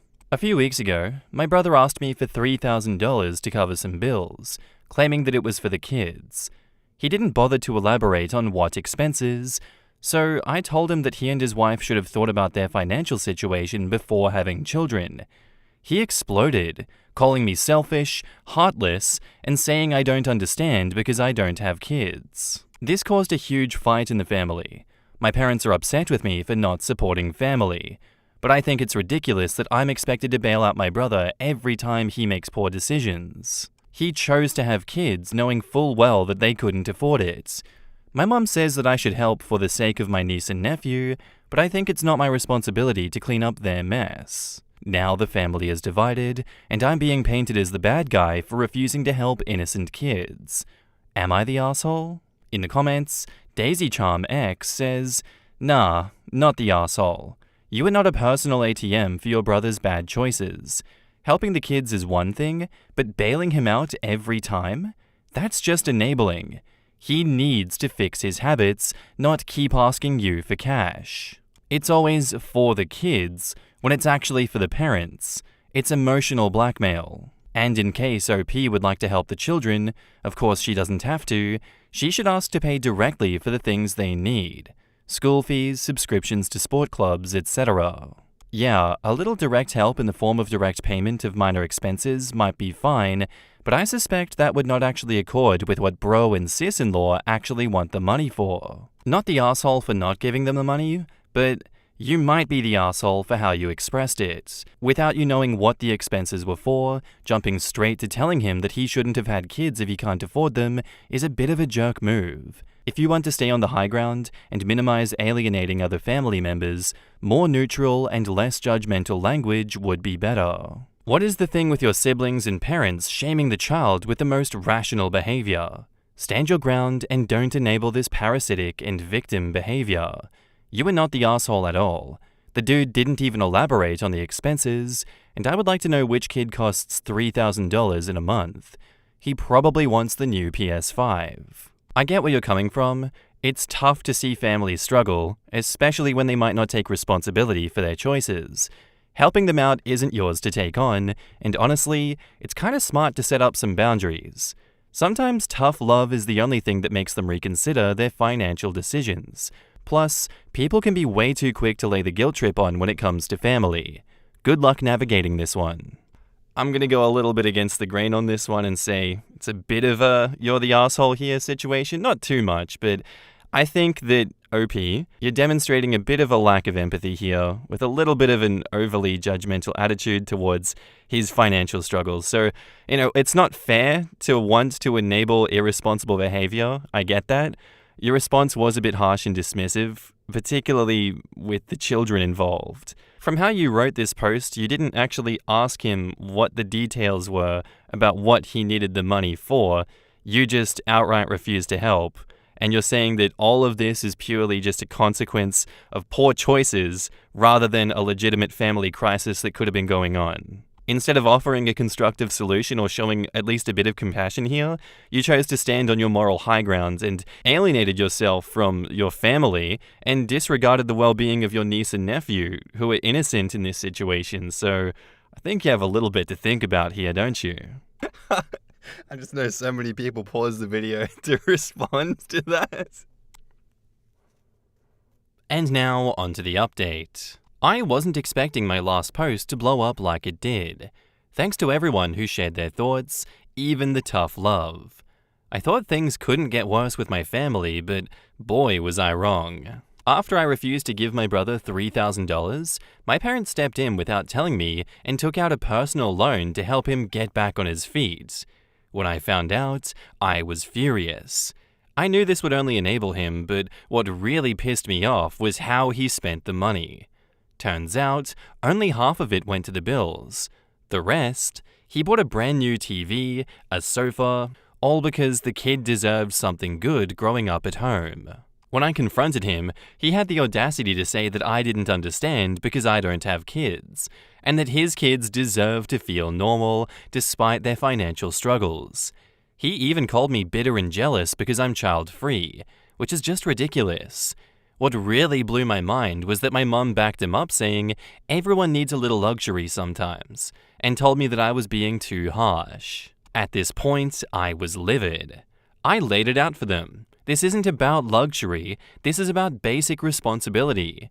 If you can't afford to pay rent or utilities, maybe a new furniture or appliance shouldn't be your priority. My brother stormed out of the room, but then my dad stepped in saying, we are family, we take care of each other. And I replied, family doesn't mean that I have to bankroll his bad decisions. It didn't stop there. The next day, I started getting passive-aggressive texts from my brother's wife. She said I was a horrible aunt for refusing to help and accused me of turning my back on family. She even brought my job into it, saying I'm privileged because I have a stable, high income and that I owe it to my niece and nephew to help since they don't get to live the same lifestyle that I do. She ended the message with, how can you sleep at night knowing my kids are suffering? Suffering? They have more new gadgets than I do. In the comments, Seaworthiness Jew 8650 says, 1. block your brother and his wife. 2. Tell your parents that if they can afford to give your brother money, they don't need your money, and you will not later bail them out in the future. And 3. Talk to a lawyer and write a will to make sure that your money goes where you want it to go. To add on to this, in the US, it's not enough to leave people out of your will if you don't want anything to go to them. You have to name them in order to disinherit them, I forgot the legal word, otherwise they have the ability to contest the will after your death, and they could end up being awarded money, property, etc. from your estate. There was a John Grisham novel in which a rich dude had the reading of his will a month after his death, after promising his children they'd get to inherit something. They all went out and bought new cars, clothes, all kinds of wild stuff. And then it turned out that the will only paid the debts that existed the day prior to their notification that they were inheriting something. So all of their old debts were paid, and all their new ones were screwing them over. The whole book was about the fight over where the money was going. It wasn't just that. He had a will read out to his present kids that detailed how much they would get. After everybody left the room, he immediately created a new will that would only pay the debts up to that day, and left most to an unknown illegitimate child of his. This sounds like a classic case of blame the responsible one. It's not your responsibility to clean up after your brother's financial messes, and it's definitely not your job to fund his luxury purchases. Your brother and his wife need a reality check. Keep standing your ground, and don't let them guilt trip you into enabling their irresponsible behavior. And yes, I can sleep just fine knowing that I'm not footing the bill for their frivolous spending. Not the asshole. How do you sleep? The response is, very well, since the kids didn't wake me up 4 times. Screw them. How do you sleep at night, forcing elderly people into debt just so that you can have a bigger flat screen? OP says, just some retrospecting, he was the supposed golden child. High academic grades, extroverted, likable, and a child foreseeably successful.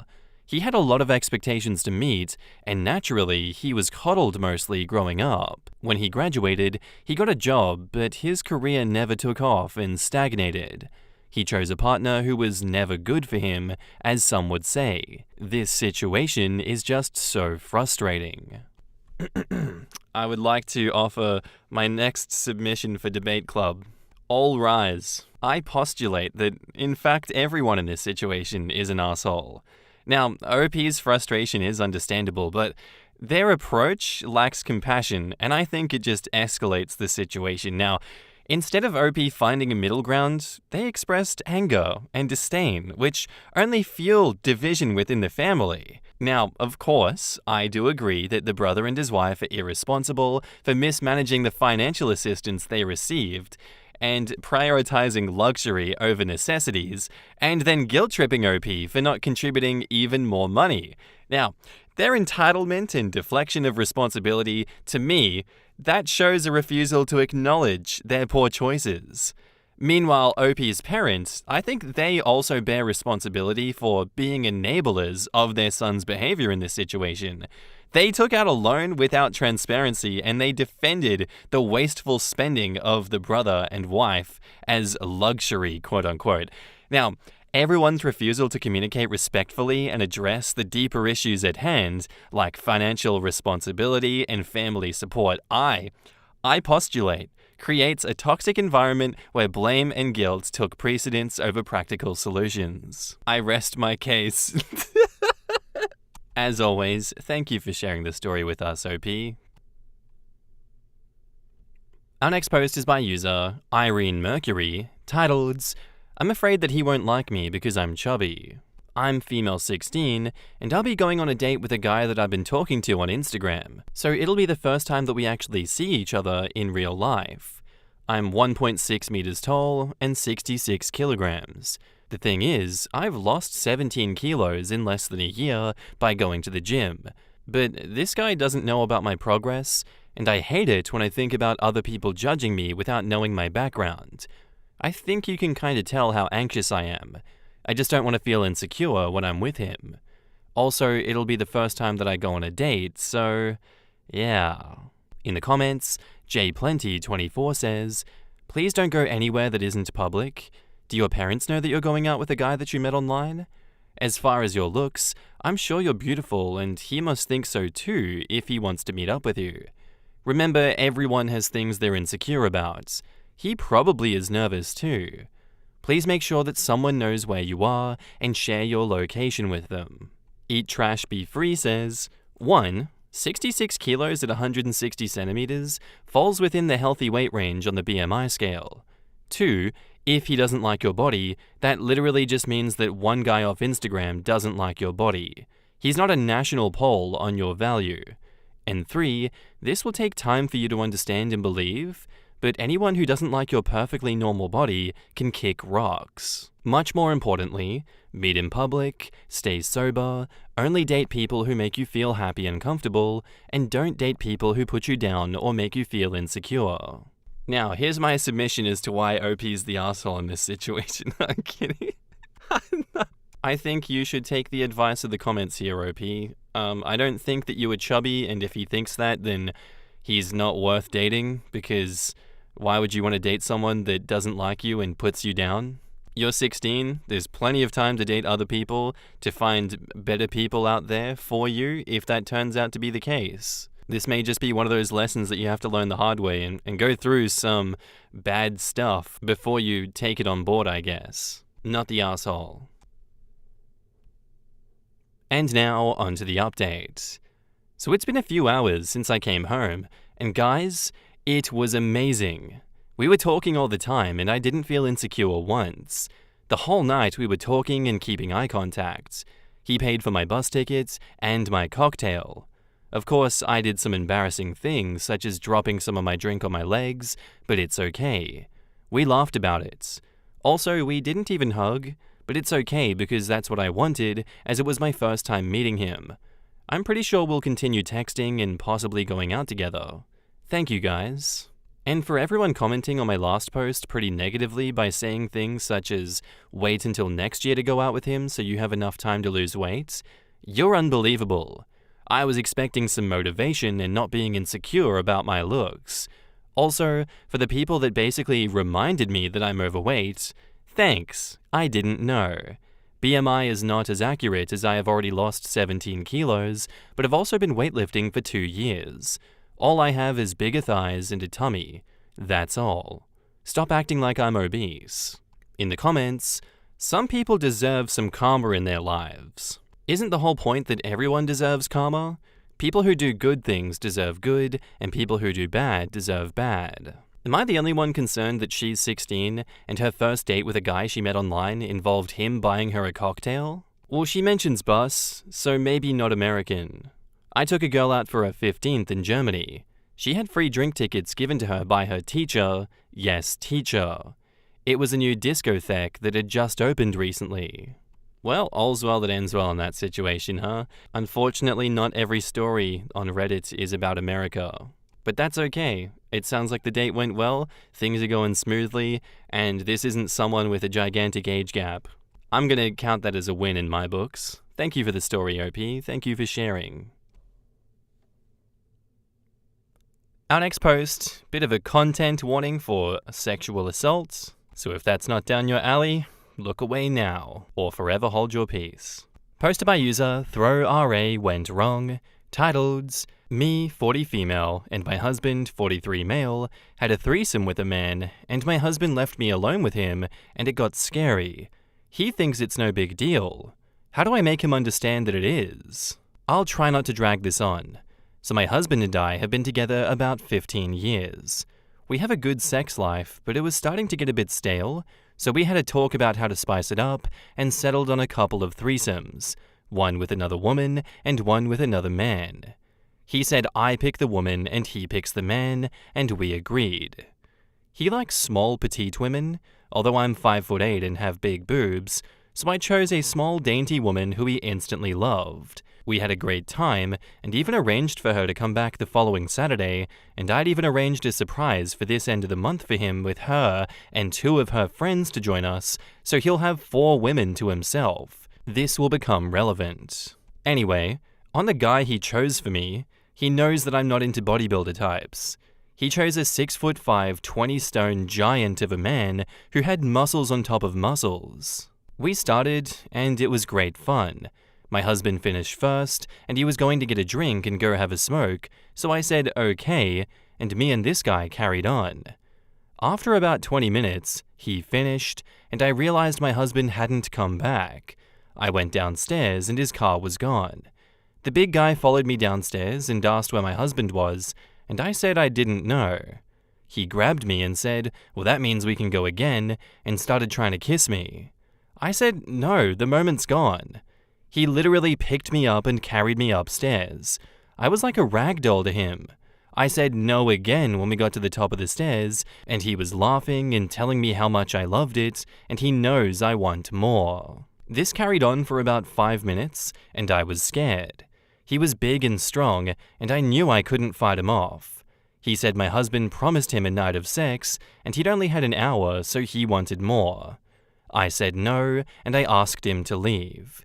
He then said he would leave, but only if I performed a certain act first. I said no. This conversation went backwards and forwards for a few minutes, and he started walking towards me, and I got scared and agreed to something if we could do it downstairs, and he left afterwards. He said yes. Once he left, I tried calling my husband, but he wouldn't answer me. I rang his friends and family, but none of them answered. I sat up all night scared, and eventually he came home at 6 a.m. I went off on him and told him what had happened and asked where he went. He said he got some post-nut clarity and left before he ruined anything. I said some choice words about him and how he left me alone with a man who could snap me like a twig, and then I told him what the man made me do before he left. And he just said, "Well, you'd already done everything with him. Why not just do it again?" I saw red and stormed out myself. Later on, when I spoke to him, he said, "Why am I allowed to get insecure, but he's not?" I asked when did I get insecure, and he said the first time Sabrina came round, I left for 20 minutes. I left to wash my hair and get some more drinks for us, and even said, "You two carry on, I'll be back soon," and then joined back in once I came back. Plus, like I said, I'd done it again since, and then told him what I'd arranged for the end of the month. It's been a week, and he still doesn't think that he did anything wrong or left me in a dangerous position. I told him that I want to ring the police, and he said that's stupid. You can't ring the police on a man when we specifically invited him around for sex. He thinks I'm overreacting, but I think I'm underreacting. I feel like I want to leave him and report this guy, but I think I should give it some time to see if I calm down. In the comments, Derpy Drew McIntyre says, "Holy fuck, that's scary to read. You divorce him, that's how." And OP says, "I don't want to face it, but that thought has been getting louder and louder in my mind. What in the hell did I just read? You were alone with this guy, and he wouldn't take no for an answer? Thinking because your husband promised him a night of sex, it's okay to force you into it? It's like you're property for both of them. To me, it's like your husband pimped you out, and that guy is an R-word to me. No means effing no.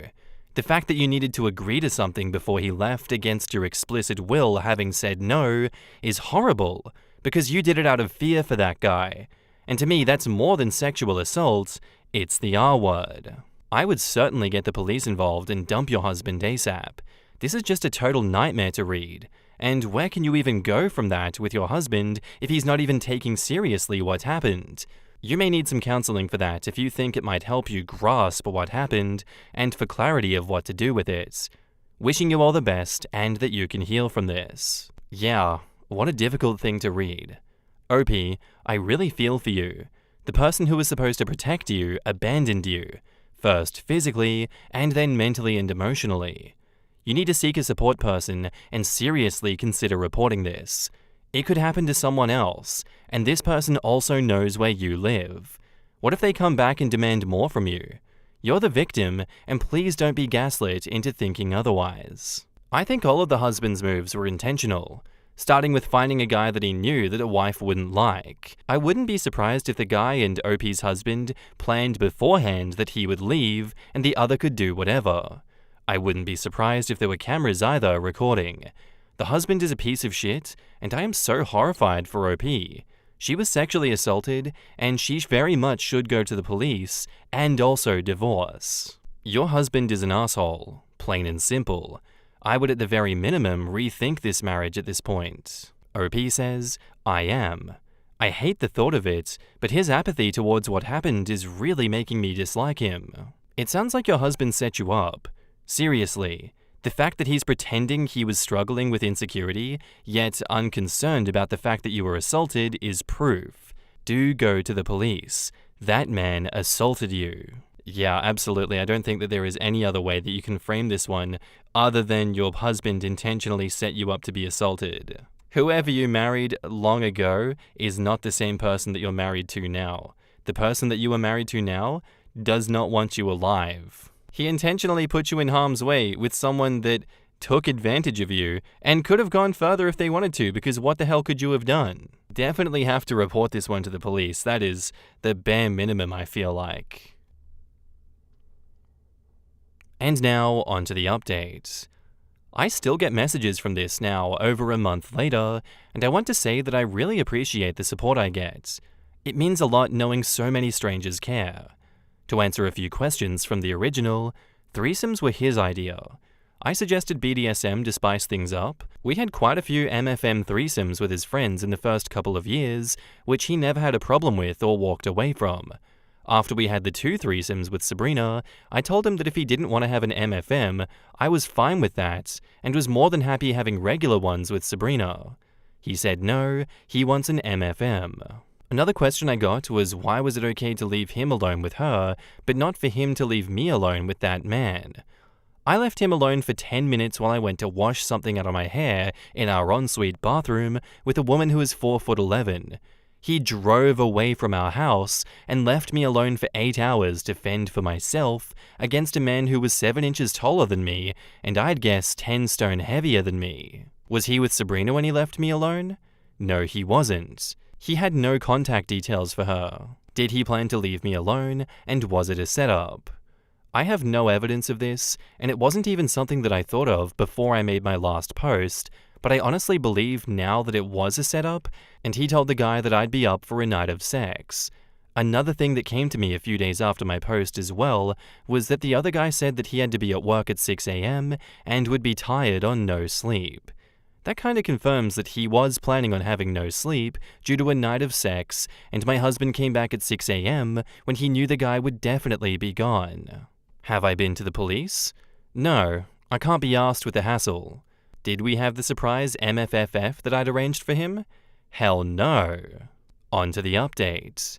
I left the day that I made the post. It dawned on me I needed to.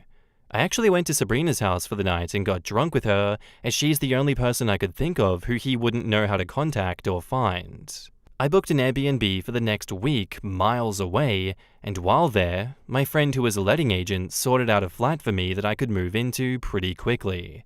I transferred the deposit and the first month's rent over, and when I was back, I signed the contract and moved in, sleeping on an airbed and having nothing there for a few days. But now it's nice and cozy. I left my husband a note saying that I want a divorce and not to contact me. He hasn't really, apart from asking me essentials about the house. I've spoken to a lawyer, but haven't started anything yet, as paying out for my flat has left me a bit poor. But I will do in the next couple of weeks. I've seen him once drive past in the car while I was on the bus, and I'll be honest, I didn't feel anything. No love, no anger, no hatred, just emptiness. So that's the update. Nothing really salacious or interesting, I'm afraid, and I just want to thank everyone again for their support. In the comments, did you tell Sabrina what he did, and what did she think?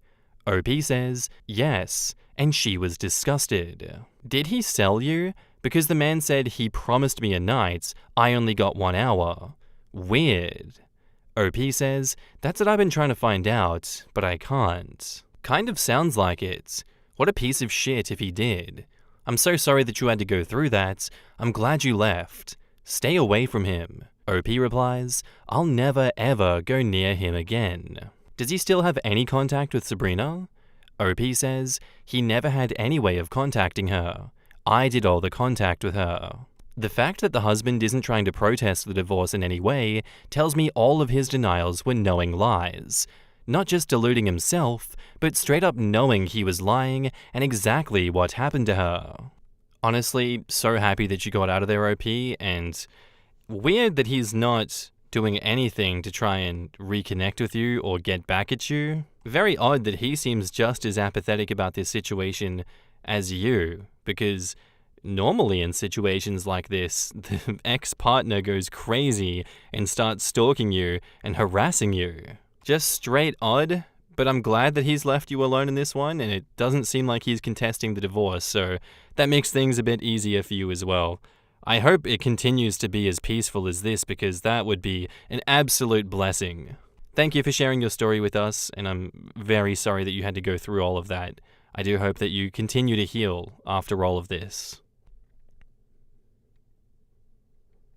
Am I the asshole here for telling my wife that she's free to find a hotel room if she doesn't want my daughter here? My daughter Anna is 16 years old.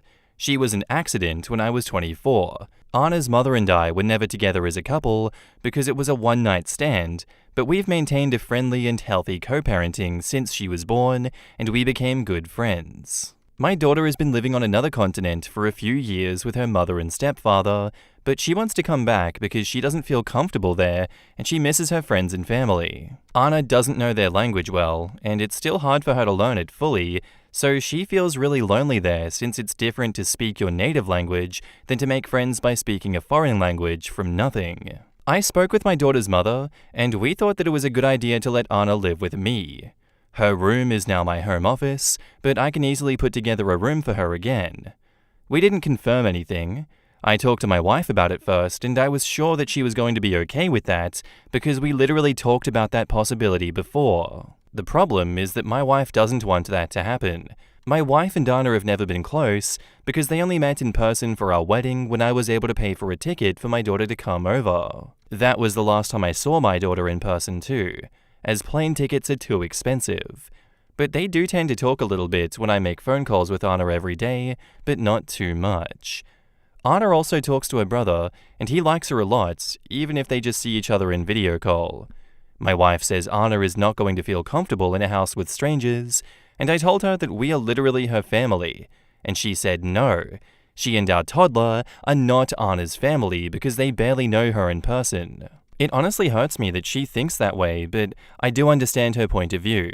Although, our toddler is Anna's brother, and it really annoyed me that she said that, because our little one really loves his sister, even if they just see each other online. I had an argument with my wife about it, and I ended up telling her that my daughter will always come first of all, because it's true. For me, my children will always come before any other person, and she knew very well about my daughter when we got married. My wife got angry and said that bringing Anna home would change how we handle ourselves and that she doesn't want to be a stepmother. She said that Anna lived with her mother in another continent, so it's not the same as having her right here every day. I told her that no one is asking her to be a stepmother because I will be the one to take care of her, as always. My daughter used to stay many days and even months with me, and I was the one who took care of her. I'm not going to make my wife do all the work, because I was a single father for a long time, and I do know how to take care of my daughter. I work, I clean, I cook, I take full care of our son when she works and wants to go out and do something, just like she does with me. We both support each other in raising our son.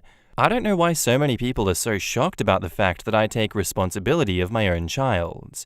But that if she doesn't respect my daughter's presence in the house and hates it that much, then she has all the freedom to go to a hotel room.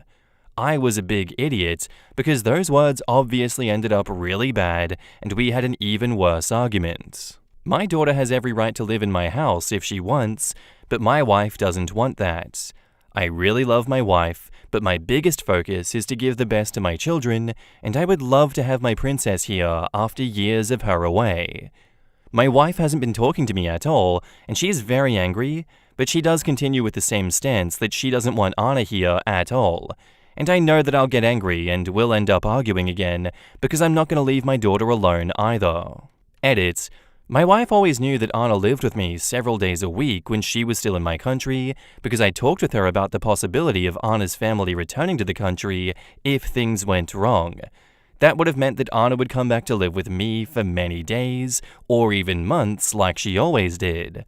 My daughter used to come to my house every day too. My wife agreed with that years ago when we talked about that, but now admits that she thought my daughter was going to stay out of the country with her mother because their business is going really well. On the discussion with his wife, OP says, "We had it because she knows that my daughter used to stay in my home before she left the country. My wife says that in her mind, my daughter was always going to live with her mother. She didn't say that when we got married, she said it now. When I told her about that possibility years ago, she just said that she was okay with it. Now she admits that she thought Anna would stay there." In the comments, someone asks, "If she doesn't change her mind, do you see the marriage lasting?" And OP says, "To be honest, no, not at all. Even if I love my wife, my daughter no longer feels welcome in her school or comfortable. I don't want her to feel that way here too." Someone else asks, "What are you going to do about the child that you guys share?" OP says, "My son would never be homeless. Being okay with my wife would be the ideal plan, but if she continues to reject my daughter's presence and we break up, I'm going to make sure that I pay for her and our son to have a good place to stay and go for 50-50 custody like I had with Anna, or make some kind of cohabitation agreement. I'm going to do the same with my son that I did with my daughter, which was to go see her every day and take care of her. I wouldn't fight with my wife or stress our son out with grown-up stuff." Someone else says, "Not picking sides here, but if your wife leaves, so does your son. Everyone is screaming, put your child first. You may have your daughter full-time and your son 50-50. I doubt that they would take a toddler away from a woman that you say is a wonderful mother. I think the rock in the hard place is a lot harder than you think." OP replies, "Yes, I've been thinking about that too. Co-parenting with Anna's mother has always been really easy because we've always been good friends and there was never a fight. But I don't want to think that if I divorce my wife or we break up because of this, I'll have a harder time seeing my son or how the co-parenting would be with her." Another commenter says, "Unless there's something that you aren't discussing about Anna, your wife is of questionable character for not allowing your daughter to live with the family. She is a part of the family, whether your wife wants her to be or not." And OP replies, "I can swear there is nothing that I hide about my daughter. She's a good girl and has never had problems with anyone. Even at the wedding, Anna and my wife got along well. She was a child raised well by me as well as her mother and stepfather." A downvoted commenter says, "You've already chosen your daughter as more important than your wife and son. Your marriage is over."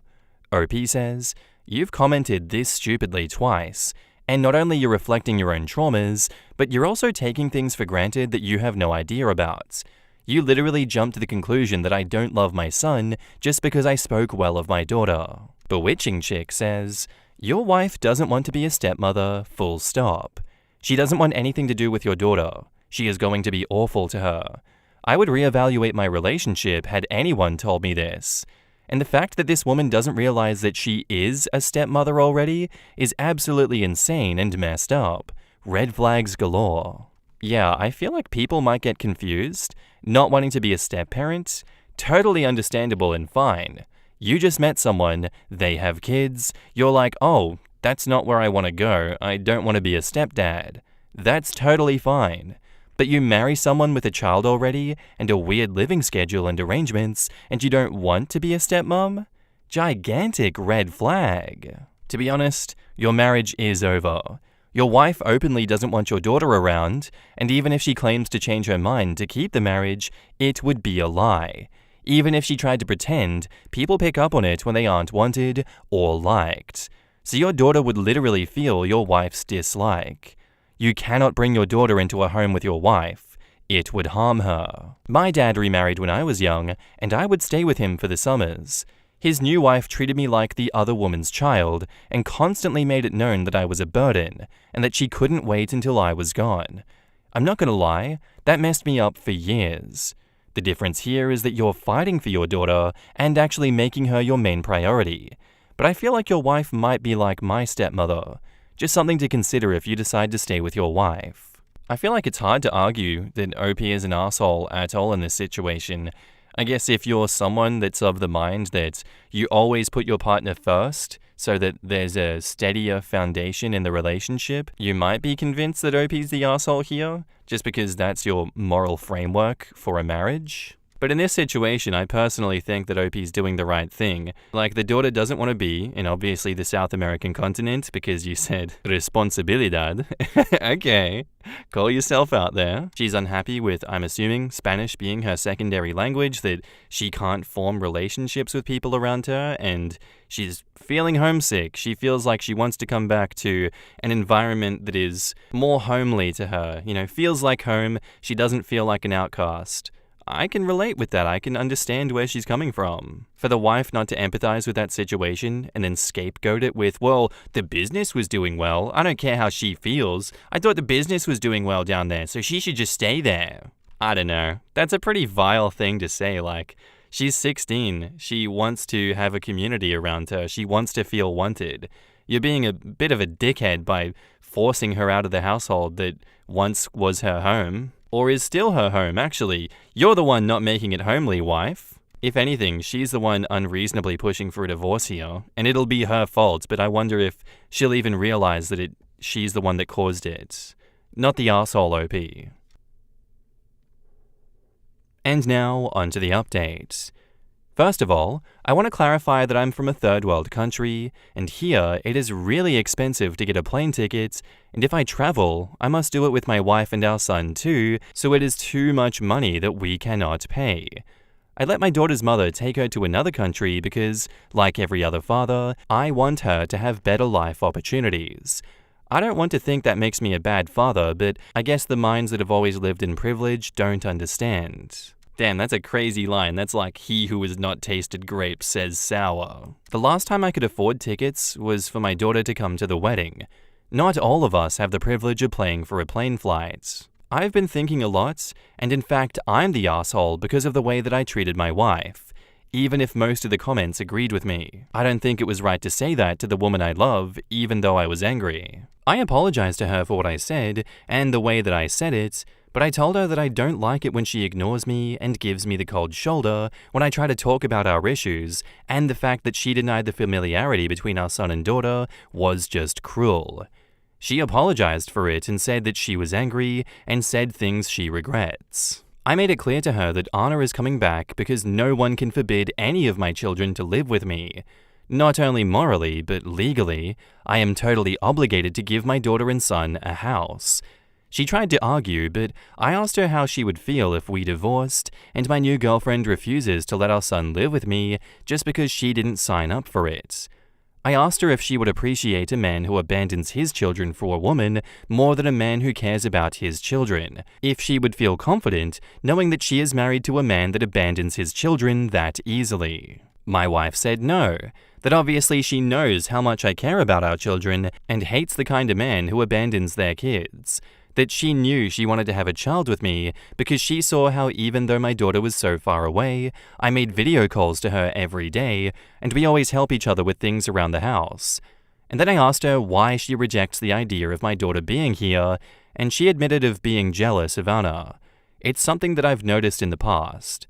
For example, for one of my daughter's birthdays, I sent money to her mother to buy a dress that was quite expensive, and my wife just said, I guess you'll buy our son something just as expensive. It was a mistake to let those comments pass, and I think they were just a weird joke. She said that she doesn't want my daughter to come and take time away from our son, and that bothered me. And I told her that if we had 2 children, my time would also be divided, and that as a father, I can give the same attention to both. Changing our routine doesn't have to be a negative thing, and she knows that Anna is not a problem teenager. We talked a lot, and I explained to her that I just want to make everything work out for the both of us. I apologized if I made her feel bad with the way that I treated her, and I told her that I want to really hear what things are bothering her so that we can understand each other better. We agreed to have better dialogue and communication about these kinds of things. My wife admitted that her jealousy is wrong, and she feels embarrassed about it, but it's how she feels, and she feels awful for feeling like that. I told her that that feeling isn't right. Being jealous of my daughter isn't right, and I told her that it would be okay to start going to the psychologist if we want to fix this, because I'm not going to let my daughter live in a place where she doesn't feel loved. My wife accepted after talking about it a lot these days, and she wants to work on herself about that, because she doesn't like feeling like that about a little girl, and she knows that it's wrong. My wife and daughter always had a nice treatment. When I make video calls with Anna, my wife usually talks a little, but not that much. I think my mistake was not offering my wife to make video calls alone with Anna like Anna does with my toddler sometimes. My daughter really likes my wife and calls her auntie, even if they don't know each other too well. So I don't want her to know how my wife really feels about her. I offer to teach my wife how to play the same video games that I play with my daughter so that they can play together and get to know each other more. I just know that Anna would love that. They both have a lot of the same interests. She accepted that and said that she loves me and wants to try it for me and for our toddler. If I leave my wife, I would be breaking my son's house. He's my baby too, and the last thing I want is to let adult matters affect him. I don't want to do that, and I love this woman. I want this to work, and I'm going to do my part for it, but the first moment she treats my daughter badly, I will end things with her. And I clarified that to her, and she agreed with that and promised to work on this. I still haven't confirmed anything to Anna's mother about the date on which our daughter can come, since I need to fix the room for her first, and I want my wife and little girl to get to know each other better. Talking about it with my psychologist, he told me that the best thing is always to get them closer little by little before Anna comes to live here. The last 4 days, my wife and Anna have been talking longer, and I told Anna that we could teach my wife how to play with us. Anna feels really comfortable talking with my wife, and they started talking about random things, which I feel left out of because I don't understand about the things they talk about, but I'm pretty glad to see that they actually have things to talk about. I suppose a lot of people are going to call me an idiot for not divorcing my wife, because that was what most of the comments told me. But it's not at all as simple as, yeah, we argued, so let's get divorced and have 50-50 custody. And I personally think that it's been better for us to have spoken up like mature people instead of just getting divorced. Seeing that my wife has opened up to me and is trying to make things work out, I prefer to give this a second chance and hope that she can see my daughter as her friend and even as her family if she allows it to herself. Your wife is going to treat your daughter badly. Look, no one can read the future to say that, but I can work to make that future not happen, and in the meantime, I prefer to maintain a positive approach since my wife has never behaved badly with my daughter, and my daughter knows that if she feels uncomfortable, she knows that she can talk about it with her mum, stepdad, or me, as we always teach her to talk to us about anything that makes her uncomfortable. Anna has a sharp tongue, so I really doubt she'll stay quiet if my wife makes any comments that make her uncomfortable. I'm not going to force them to be best friends. I want them both to flow on their own. I'm also not going to use my daughter as a free babysitter, as many in the comments suggested as a supposed solution, and both her and her brother can live in this house as long as they want. In the comments, if your wife doesn't get over her jealousy though, you're going to have to make a choice. Hopefully, since she took ownership of how awful what she said and did was, she'll become better. And OP says, yes, I have made it clear to my wife that my decision will always be to protect my children from any person or situation, so if her jealousy returns, there will be no third chance. Do you plan on leaving your daughter alone with your wife? OP says, for now they have video calls with me. If my daughter wants to have video calls only with my wife, then they will have video calls alone. My daughter is smart and has a sharp tongue. If she feels uncomfortable with anything my wife does, she will let me or her mother or stepfather know about it. I mean, when she comes to stay with you, would you feel comfortable with leaving your wife alone with your daughter? OP says, if my wife continues to improve her behavior and continues to be open to having a close relationship with my daughter, yes. The ideal is that, as I said in the post, that is precisely the reason why they are making video calls together, so that not only me, but also that they feel comfortable with each other when they live together. Look, just because she's doing okay with video calls with your daughter and being nice to her, doesn't mean that she's going to be the same when your daughter is in her home, especially when she doesn't want her there. And OP says, and it doesn't mean that she'll treat her badly either. Neither you nor I know the future, and we could assume all night and day about what will happen. I prefer to think about the best for all of the members of my family and trust that my wife wants to improve for herself and others with professional help. Your wife also needs to know that she can talk to you if she's uncomfortable. This probably won't end well. OP says, my wife knows she can talk to me about whatever she wants, As I said in the post, she's opened up to me about what she really thinks, and we've been having a sincere dialogue. Honestly, good display of boundaries by OP here, and good rebuffing to the naysayers. I understand the naysayers are coming from a place of genuine concern, at least I would hope so. But I do agree, it's good to have a healthy dose of skepticism, especially when someone seemingly changes as fast as the wife is in this situation. I think you gotta give it time to see if it's genuine or if she's just pretending so that she doesn't cause more arguments. But I think they're showing good, transparent communication within their marriage here. It's not all doom and gloom, like so many situations that get presented on here, where people are like, divorce right now, you need to get out of there. That advice can be good, but it's not always realistic, and I think OP's situation shows you don't always have to divorce straight away, and hopefully things will continue to get better. And now, onto the next update. I didn't really think about updating again, but I remembered that I have this account, and I thought, why not, since I have the free time in this moment while I take care of my toddler. My daughter and my wife's relationship is going very well. They both make video calls to watch some series together that they both like. They've even started to have inside jokes that I don't understand, but I think that's something good, although to be honest, I now feel a little left out. Just joking. My wife has been going to a psychologist, and me too. I want both of us to get better together, to work on her insecurities and problems, because she knows that feeling jealous of my daughter is not good at all, and a few weeks ago, she talked to my daughter about her feelings towards her and apologized. My daughter was quite surprised to learn that my wife felt this way, but accepted the apology, and told her that she understands her. I left them talking alone that day, so they have privacy, and after that, they have had a closer bond. My wife said that my daughter told her that she will always respect someone who is sincere and wants to be a better person. In the previous post, many said that I decided to bring my daughter without talking about it with my wife before, but that is literally what I did. I never confirmed anything to the mother of my daughter until I spoke to my wife. I was never the partner of my daughter's mother, by the way.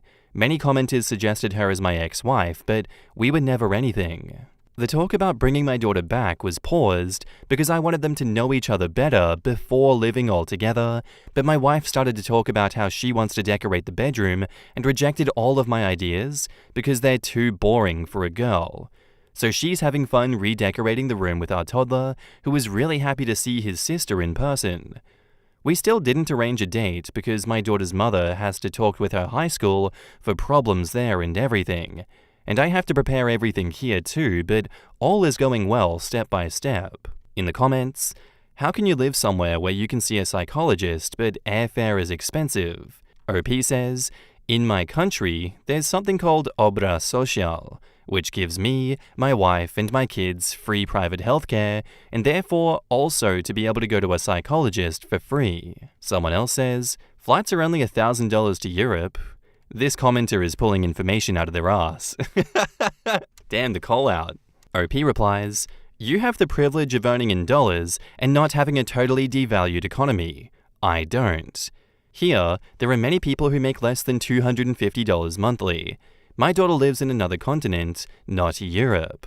Oh, so I have to switch that around for my first one. Sorry, I thought the daughter lived in South America. No, OP lives in South America. Daughter probably lives in North America. Mystery solved. Problem solved.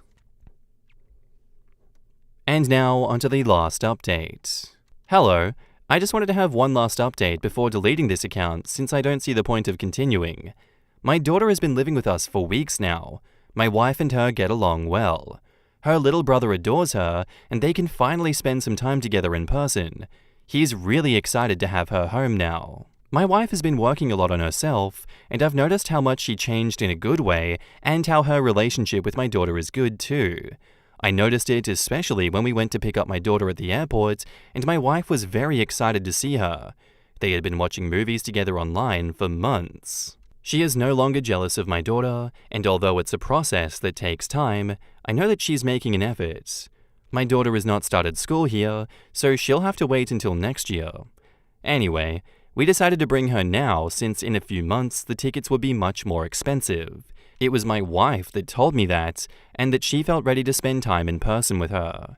I was really happy to hear her say that. I didn't expect her to already feel ready to tell me that. My daughter lived in a country in Asia. Although it was a really beautiful and safe country, it was very difficult for her to adapt, and the bullying over there is something very serious, much more towards her who had so much difficulty with the language. Sometimes she obviously misses her mum, but they text a lot. I try to spend as much time as I can with her so that she doesn't miss her mother and stepfather too much. I also take her to see our relatives, and she has met my wife's family as well. But in general, I know that she feels happy here, and she's told me that she misses her grandparents, uncles, and cousins. The whole family is very happy that she is back here. My wife and I are doing great too, and I've also worked on myself by going to therapy. Now we talk a lot whenever something bothers us or we have some discontent. I think the key is that we can communicate even if there are dark thoughts. I know that she is a good person, and like everyone, she has dark thoughts too, but she's a good person because she works on improving herself, and I'm doing that too. I love her, and I know that she's a good mother who wouldn't treat my daughter badly. I like to take care of our children, clean and cook for them, although sometimes I find it hard to understand that my daughter now does all of that by herself and that I don't have to do it, but she's still small in my eyes, just like her brother. Anyways, I'm sorry if it's a boring update and everyone expected me to divorce my wife, but things are like this. Luckily, we are starting to solve our problems. They now have a relationship of friends, and I like that if they are happy like that. In the comments, OP says, "My wife is not a villain who is hiding her true evil plan. I prefer to trust what I see and know. My daughter feels comfortable and happy around my wife, and my wife feels the same. My daughter is not paying for anything. She is happy and knows that if something bothers her, then she can talk about it to her mother, stepfather, or me. People change. I'm sorry you've never experienced that change." In the comments, Miss Frenchie says, "Based on the reference to the medical system, the OP is from Argentina, where the average monthly income is equivalent to $200 US. Flights to Asia aren't usually as cheap as $1,000, but even if they are, that's nearly half a year's salary. The comments in the OP are just mind-blowing in their ignorance." Yeah, those comments about flight costs were delusional. I'm from rural Canada and live in Southeast Asia. It costed me $1,800 to $2,200 to go home once, and it takes 3 to 4 planes one way. Local wages can't cover that in a year.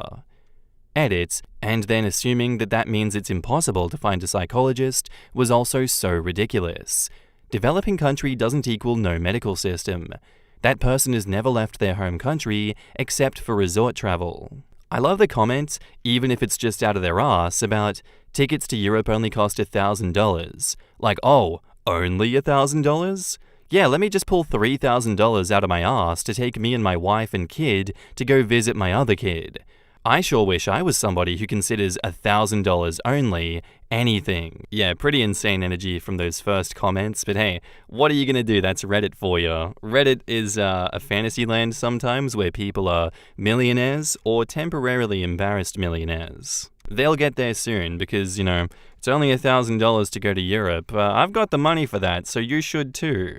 Because everyone here lives in America. At the end of the day, I'm very glad that OP resolved this issue with their wife.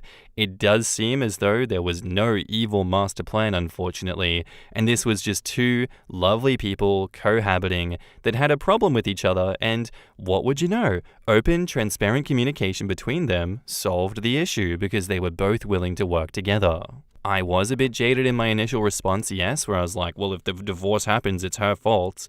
Because, we do see things like that. We do see people causing their own divorce and then not realizing that they caused their own divorce, and then always blaming their partner for a problem that they caused. I'm glad that OP's wife was not that person in this post, and they were both willing and able to go to therapy together. That is beautiful to see. So thank you for this story, OP. I'm glad that everything is going well. You're still not the asshole, and I hope you have an amazing future with your kids. Thank you for the story. Am I the asshole here for firing my sister after she exposed our family's darkest secrets at work? Hi everyone. I, 28 female, am the founder and CEO of a small tech company that I've poured my heart into over the past 5 years. 6 months ago, my younger sister, 24 female, lost her job due to downsizing. Despite our rocky relationship, we are polar opposites, I decided to hire her. I'm introverted and value privacy. She's extroverted and often speaks without thinking. Initially, things went smoothly. She brought enthusiasm to the team, and I was hopeful this could strengthen our sisterly bond. However, I began noticing colleagues giving me odd looks and whispering when I wasn't around. During a team lunch, one employee casually mentioned a deeply personal family incident, joking about it as if it were common knowledge. I was stunned. I pulled my sister aside and asked if she had been sharing personal family stories. She admitted she had, saying that it helped her connect with others and that it was no big deal. I stressed that our family's history is private and that discussing it at work was unprofessional. She brushed me off, calling me overly sensitive. A couple weeks later, I discovered that she'd told several employees about our parents' tumultuous divorce and even shared that our mother had struggled with substance abuse, a painful chapter that we've worked hard to move past. This wasn't just embarrassing, it felt like a profound betrayal.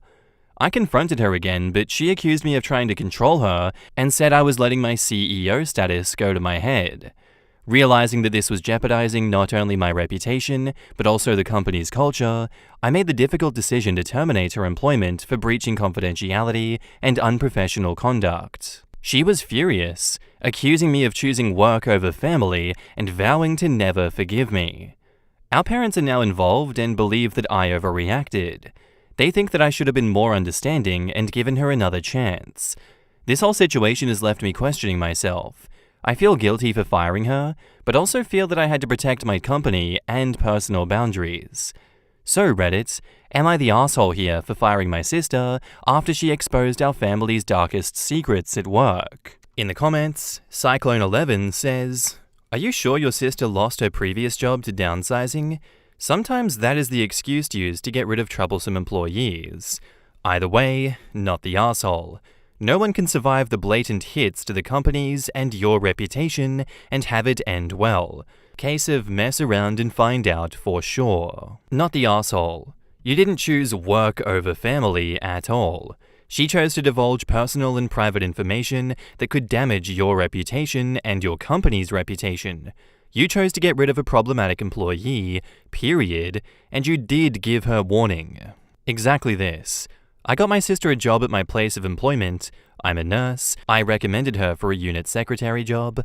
All her prior experience was working at McDonald's, and they hired her.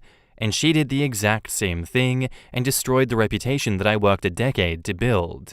I now haven't spoken to her in a decade, and it was the best decision I ever made to cut her off. She was an absolute boundary stomper. Good job and not the asshole. I've gone out on a limb for people and had them burn me like that. I basically no longer do this unless I very strongly believe that someone is a good hire, because you're basically attaching your reputation to theirs. Exactly. I learned a very valuable lesson from that incident. Family and workplaces rarely mix. This goes for so many other things as well. Family doesn't mix with employment, money, property ownership, leasing property, parenting advice, etc. So much fuel for broken relationships. Not the asshole. Your sister crossed serious boundaries, and work isn't the place to air personal family drama. You gave her chances, but she didn't respect your privacy or professionalism. You had to protect your company. I'm on board with all of that advice personally, and I feel like this sister should have known that she had this coming. I do believe that she didn't get downsized. I feel like she got kicked out of that workplace for being who she is. Maybe she needs to have a look in the mirror and change who she is, because this is just going to keep happening. Or is it going to be the case of someone that walks around everywhere smelling dog shit but never checks under their shoes? Because there's no way in hell it could be their shoe that smells like dog shit, it's gotta be everyone else. Either way, you're not the asshole for this one, OP. She had it coming and, maybe it's time to go low contact with her if she doesn't learn her lesson. Update, a few hours later. So I reached out to a friend who still works at the company where my sister was previously employed. He confirmed that she was indeed fired, but not just because of the downsizing that she mentioned. According to him, she had a knack for orchestrating gossip and creating conflicts among co-workers. She would spread rumors and stir up drama, which led to a toxic work environment and decreased team morale. Her behavior was disruptive enough that the company decided to let her go to preserve the integrity and productivity of the workplace. Hearing this from someone who was there really reinforces my decision to terminate her employment at my company. It seems that her pattern of behavior has consistently caused problems wherever she goes, and I had to prioritize the well-being of my team. Thank you all for your continued support and understanding as I navigate this difficult situation. Latest update. Spoke to my parents about her actions a few hours later. Hi everyone. I wanted to share an update on the situation with my sister. I recently had a detailed conversation with my parents about the rumors that she was spreading at work, especially regarding her substance abuse and our parents' divorce. I explained how her behavior was disrupting the workplace and shared these specific complaints from employees who felt uncomfortable. Additionally, I informed them about what a friend who still works at her previous company had told me, that she was fired for orchestrating gossip and creating conflict among co-workers. My parents are now very angry with her for sharing our family's private matters and for causing turmoil in my company. They have also apologized to me for not recognizing the severity of the actions sooner and for any additional stress that this has caused our family. Having their support has been a huge relief and reinforces that I made the right decision to prioritize my business and team. Thank you all for your continued support and understanding during this difficult time. In the comments, Zealous Ideal Low says, "At first I thought everyone sucks here, but after reading the updates, not the arsehole. You said she shared about both your parents' divorce and then the mother's substance abuse. You guys share parents. Your trauma with your parents is also hers. So saying she can't talk about it at work is valid because it does make your employees think about you differently. But she does have the right to share that stuff as much as you do. Because again, it's also your and her shared trauma with both of your parents. But then I saw the updates, and knowing that she has a history of doing this kind of stuff is not okay. You did right by firing her, because she could have potentially turned your employees against you. So not the arsehole for firing her." Boy, with family like this, who needs enemies? The sister is definitely OP's enemy. Hell, she's her own worst enemy, but the enemy of OP's enemy is her friend. So their sister should be their friend. That actually makes sense because she's her own worst enemy because she is self-destructive. So eventually, she's going to do more damage to her own life than OP ever could. Yikes. The sister honestly sucks for sharing what wasn't hers alone to share without thinking of the consequences. Besides, what was the motive? It doesn't make any sense to share something so evidently traumatic to people she didn't know that well. Some people are genuinely addicted to the rush and high that drama creates. As someone with ADHD that went undiagnosed for 21 years, I unintentionally involved myself in drama and other dopamine-seeking behaviors when I was undiagnosed. Because I genuinely didn't realize or understand that my brain was driving me to do anything for dopamine at the expense of myself. But now, with the knowledge and power that diagnosis and proper help brings, I know how to not be such a dopamine chaser and how to not trip and fall face first into drama. I'm not saying that OP's sister has ADHD or any other disorder that causes subconscious dopamine seeking, but the high that drama causes is real. It's not necessarily a fun high, because it's emotionally exhausting and draining, but it's a high. OP's sister only sharing secrets that make her family look bad says it all.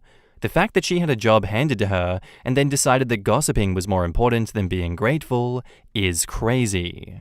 Yup, but hey, that's just some people. Some people heckin' love that drama, and what are you gonna do about it besides reinforce your boundaries when they get stepped on? I'm sure glad that OP did that in this situation. It did seem as though the sister had set off a ticking time bomb, and that if OP kicked the can down the road, this would have only been worse. I imagine OP may not have been CEO any longer with the division that was being orchestrated by their sister.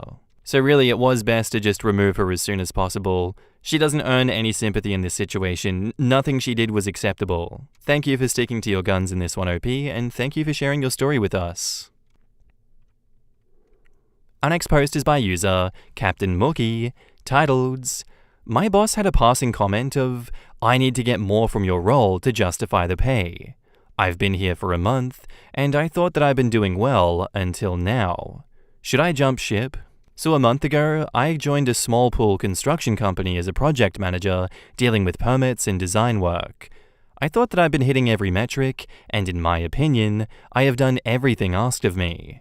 I haven't had any dropped deadlines and have nicely organized the project workflow since I've started. I know there's some room for improvement, as all positions have. However, this comment has left me deeply uneasy. I called to get some clarification, and he explained that they love me and the work I do, but just want to be thorough with the expectations. Should I start looking for a new position, or should I move forward with a goal of heavy improvement?" In the comments, "It sounds like it's not quality of work, but scope of work. Start with a face-to-face one-on-one, align on what an ideal outcome looks like to them, and then evaluate where you stand." OP says, "Agreed. I'll make some time this week to have a talk about it in person. Thanks. Keep a daily work log until you talk to Ask Boss Jerk. Note how long you spend per task and what the task is. For example, call to permitting office while also driving to site. Note start and stop time. Any work task, no matter how small, put it in the handwritten log. Bring to the meeting and ask how you're supposed to cram more in, and then ask Bossman to demonstrate if Bossman says, 'I could do that in 5 minutes.' Cool. Have them get through to the city clerk in 5 minutes. Make them walk the walk. I've done this several times and it's very effective." OP says, "This is exceptionally good advice. Thank you very much. Good luck. It sounds like you're the kind of employee that people dream of having, and they're blinding themselves to how supportive you are of the business. If they're underwater for payroll or something like that, and this is a cash flow problem where they're trying to figure out who they can axe, showing your day-to-day worth and asking them realistically if they could replace that is a good wake-up call. And if the wake-up call doesn't function, then they're probably insane and you don't want to deal with them." And now, onto the update. So yesterday, I landed a new job and was planning on turning in my 2-week notice. This morning, I got a series of texts claiming that I'd not been getting the ball rolling.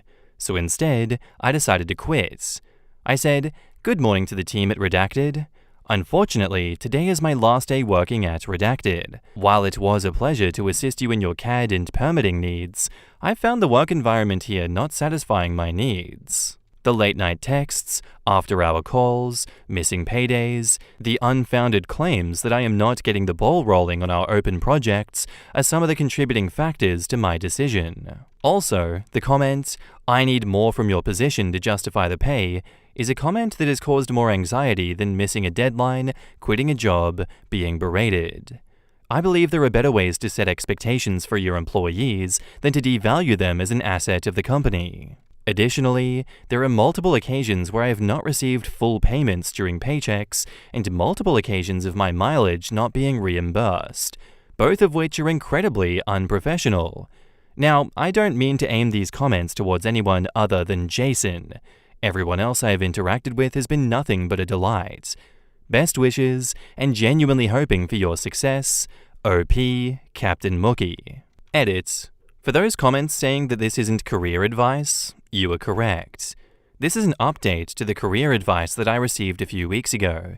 In that post, many people of the subreddit expressed anger at the comment and suggested to get a new job. I did intend on giving my 2 weeks, as many said to do, but I was met with some pretty unprofessional texts. When I was met with that, and with the fact that I already accepted the new job, I just decided to quit on the spot. I'm not here to provide any advice, and the comments section is correct. Give 2-week notice. 99% of the time, that's the correct thing to do. But in this case, for me personally, it was not the right thing to do. I accept any negative comments and will acknowledge there's a lot of sense to what is being said. That being said, if given the option to do this again, I would do it exactly the same way every single time.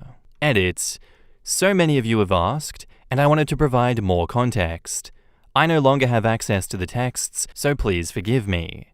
After leaving the company, within 1 hour, I was locked out of my designated phone, email, and my laptop was left at the office as it was company property. In the morning of, before I made my decision, I was met with texts, and this was the exchange. Him: "Hey, before I get in, please remind the office manager to help you compile all of our permitted projects. Also, have her review with you all of the inspections for the jobs you did before you got here." And I said to him, "Sounds good, will do." He replies, "No, not good. You're supposed to keep the ball rolling on these projects, and that is what we are paying you for. A lot of this needs to be wrapped up, and I cannot rely on you to get these things done." I did not respond. I do keep the ball rolling, but as some of you may know, there is a lot of paperwork involved during the permitting process that requires information that only he has.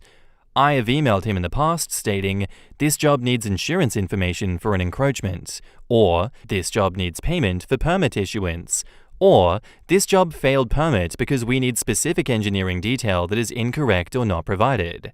Stuff like that. I get the job as far as I can, and I inform him of the roadblock. That's how it's always been. I even keep a detailed Trello board with my last exchange, requesting for information or confirmation of permit paid and issued. For extra context, in the 4 months that I've been there, I have permitted 11 jobs there. Which is not a crazy number, but it does illustrate that I am rolling the jobs when I can.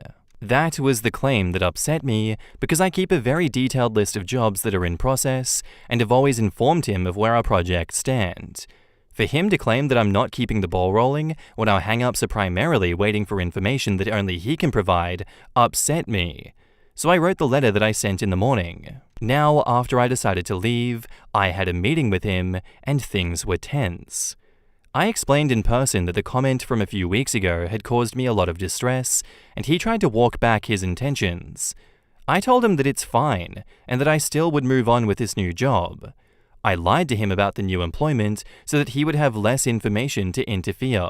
During the night, right before dinner, the typical time that he texts me, he says, "Hey, I just want to let you know that if those comments that I said made you uncomfortable, you should have come and talked to me. FYI, I did over the phone. And that we paid you a lot of money for not having a license and being fired from multiple jobs." Which got me so mad. So you have a little bit of background information about myself. I have had 4 jobs in the past 12 months. But before you judge me, here are my explanations. Job 1, left on good terms. I was looking for more earning potential for my growing family, still love this employer. Job 2, left because I did not enjoy the job at all. I know that's a weak explanation, but that's the truth. My heart was just not in it. Job 3, left because the owner was a legit racist. We drove along a street with other residential construction projects, and he legit said in this exact phrase, "That is the rinky-dinky Asian operation." That's crazy. That's crazy. I don't blame you for leaving, OP. What's wrong with this guy? They should be ashamed of themselves, the work they put out. And job 4, this job the post references. So this is just to explain that I have not been fired once. Never. I chose to leave, and the comments of the educational background thing, they just hurt. I was a bad student. I know that. But I didn't think personal attacks were on the menu. I wish I could tell you that I told him off further. I wish I could tell you that I stood up against him again, but I didn't. I decided to just wish him the best, and I deleted his texts, like an idiot, and blocked his number. So that means that I may have accidentally tied my hands behind my back when trying to pursue legal action. But I don't think I'm going to. I think, at most, I will file a complaint for shady business practices. Practices that include late paychecks, missing wages, missing mileage reimbursements, paying exact hourly wage, no taxes, which has also been a huge form of anxiety. I want to file a complaint, but also do not have the funds to cover any missing tax amounts. I am listing this information because I don't have any legal knowledge, and maybe someone can direct me in the right direction. In the comments, I am not the mama says, "The second they screw up your pay, it's time to bail. I did one of those jobs almost 40 years ago, worked for 2 months, and got paid for 2 weeks. Because of what I was learning, it was worth staying that long, cheaper than school and training, but I was glad to leave. My mum had this happen, not to her specifically, but to other people at work. A few of her co-workers didn't get paid or didn't get the proper amounts. There were lots of other messy things happening. People would show up to their job and say the company wasn't paying them. This was a vendor. You know things are bad when the vendors show up at the actual business looking for payments. Soon after, the company shuts down. Not paying employees is usually one of the first signs. If you're not getting fully paid or your full mileage reimbursed, that is not only unprofessional, it's illegal. Talk to the labor board of your state. Sometimes small businesses are doomed to fail because the owner is a prick. The paycheck F-ups are a big sign that there is funny business going on behind the scenes.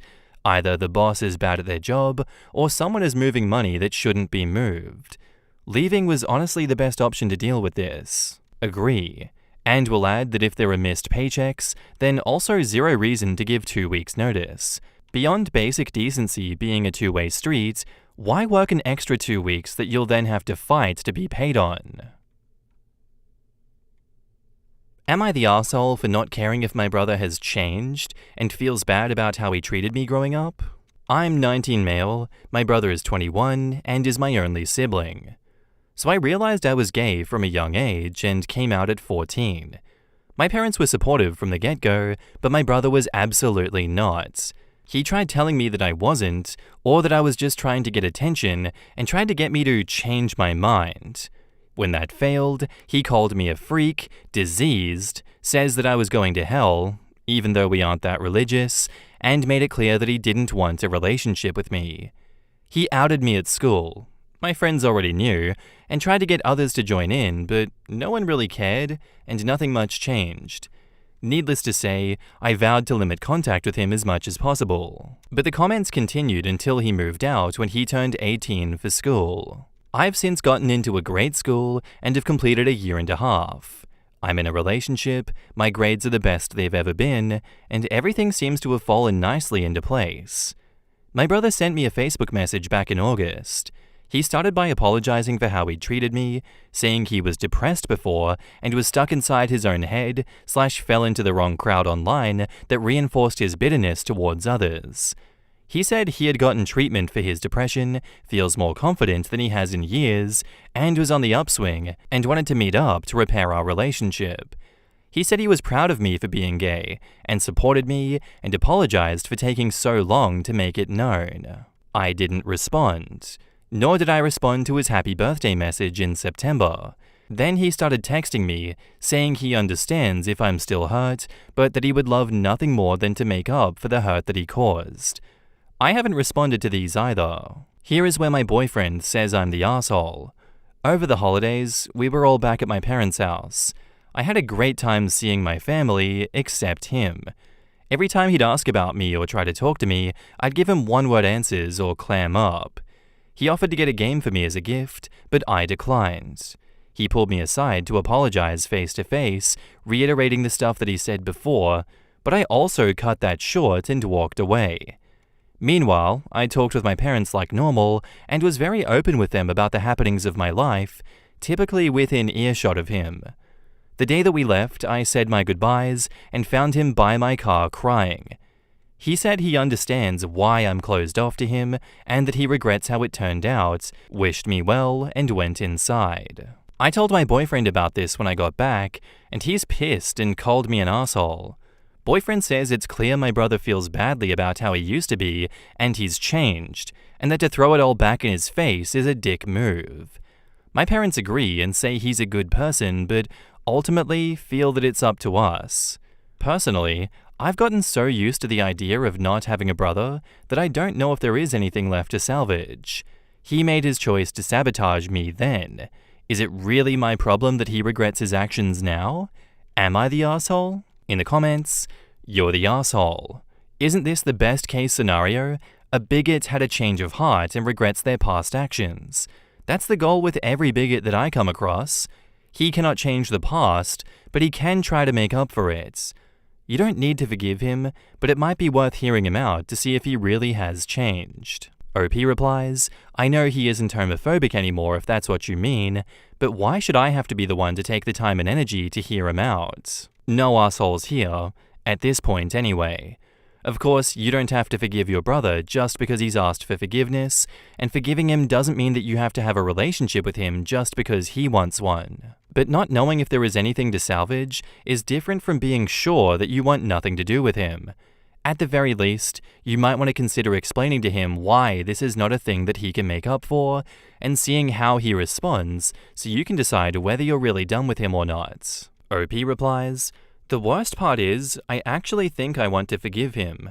It's just each time I go down that path, I'm left thinking about all that could have been had he not been a dick in the first place, which makes me resentful knowing that any relationship we build now will be inferior to the one that we had when we were kids. And honestly, that's worse than acting like I don't have a brother at all, to be honest. No assholes here, but I think you're cutting off your nose to spite your face. Your brother is putting in the effort to seek you out, honestly apologize, and admit that he was wrong and rebuild your relationship. You're right in that he's not entitled to your forgiveness, but later in life, it's possible you could bitterly regret rejecting this olive branch. OP says, I'm just so mad at him. I just want to tell him that he can take that branch and shove it. Why don't you say something like, while I accept the apology and understand your desire to make amends, I'm still angry about the trauma that I experienced at your hands and am not interested in having a relationship with you right now. If you want to make amends, consider donating money or time to an organization that fights homophobia. OP replies, each time I have to talk with him I clam up and can't do more than a few words. You can write him a letter or send him a text if it's too difficult to express yourself in person. These are good options. OP, it sounds like you both would benefit from a relationship therapist. Even though they usually work with couples, they know how to help with family relationships as well. It's okay to still feel angry even though your brother has changed and tried to make amends, but I also agree with the commenter who says that you are cutting off your nose to spite your face. You are denying yourself a potentially rewarding relationship and healing experience with your brother, and based on your edits, your inflexible anger has given your significant other pause. That said, you shouldn't have to just bottle up your feelings. You deserve to express your anger in a constructive way and have it validated. There's not much chance for this to resolve itself otherwise. If it's within your means and inclination, call some therapists that specialize in relationships and ask them hypothetical questions about how they would advise someone in a similar situation to yours. And then choose the one that seems like the best fit and ask your brother to go with you. Someone else says, I'm going to be your ghost of Christmas future. Similar situation, 49 male, gay, with a straight brother 2 years older. But the relationship breakdown reasons are completely different. They aren't always, though. Without going into details, because it would be too long of a discussion, I'll just reveal what your future might look like. I've not talked to my brother in over 20 years now. I've got college-age nephews that I've never met. We live in different parts of the country from each other and our parents. My parents are always upset about the situation, which just causes distance with them so I don't have to deal with their guilt and pain. It also isn't something that I discuss with my husband either, so he just stays out of it. Is this the future that you really want? I used to really hate it when I was a kid and was told that I'd feel differently about things as an adult, but the reality is that it's true. The person you're angry with that hurt you is gone, and that probably just causes even more anger. Others have already said that holding on to that pain is a poison, and I think that's also true.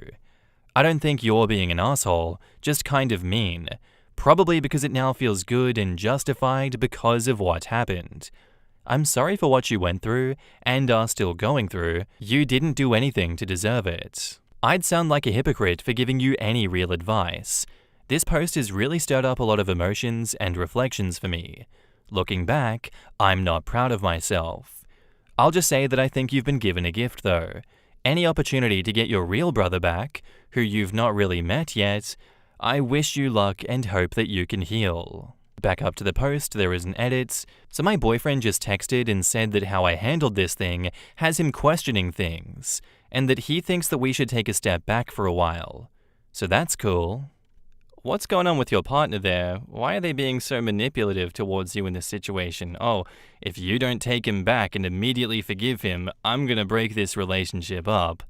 Bit weird and bit of a red flag right there. Maybe taking a step back is the best thing that you can do right now with him because, jeez Louise. Ultimately, in this situation, your significant other, your family, everyone, they can voice their opinions to you. Absolutely, they can tell you how they feel about the situation and what they think is the right thing to do, but they don't really get a vote in what you actually do decide to do here. I think it's a no assholes here situation because I believe, given what you've said about your brother, that he has genuinely changed and what the Ghost of Christmas Future has in store for you, you may end up regretting not giving him that chance and hearing him out and seeing if he has genuinely changed and what your relationship with him can be like. But at the same time, you have free will, you have free choice. You can not do that if you want to. Though who knows what the consequences of your actions will be either way. The Ghost of Christmas Future can't even tell that right now. And now, onto the update. So it's been a few months since my first post, and since a few people were asking, I thought I owed you an update. I would have provided one sooner, but this is a throwaway, and I'd logged out earlier. The fact I remember the password is itself a miracle. The TLDR of the last post was I had ignored my brother's attempts to have a relationship with me after the homophobic shit that he threw at me when we were younger. I'm glad to say that's no longer the case. A little after my last post, I texted him that I appreciated his words, but that his actions had really hurt me and that I needed time. He texted back he understood and to take as much time as I needed. He also thanked me for reaching back out to him. I spent a lot of January and February in self-reflection and trying to figure out what I wanted. Lots of people in the last post said that I needed therapy, and I agree that I likely did. I never ended up seeing a professional, but I got really into some guided meditation and calming exercises I saw on YouTube. Making a habit of it helped me realize how much weight I was carrying and has helped me start to let that weight down. I still have some ways to go, but I can feel my empathy growing, and I like that. I went home for spring break and saw my bro for the first time since Christmas. Long story short, we spent a lot of time hanging out, and our relationship is recovering. We had some hard conversations, cried, shared a couple joints, etc., and I came away from the break feeling much better about everything. And since each of our schools have closed down due to the pandemic, we're both back at home doing our classes remotely and hanging out on the downtime. I want to thank those of you who said that I'd probably regret cutting him out, because I can tell you that you were right. My brother isn't perfect and did many things to purposefully hurt me, but people can change if they want to, and he did. I wouldn't want to be judged by my lowest point, and I'm working on not judging him by his. I finally have my brother back, and forgiving him has helped me feel better in ways that I didn't realize I needed. Thank you. Edit. Holy what? I step away from this to do homework for a couple of hours and y'all gave me awards? Thank you so much. To answer some common questions, no, my boyfriend from the OP and I are no longer together, but for separate reasons unrelated to the original post. We just wanted different things and were at different stages of our lives, but it was a parting with minimal hard feelings.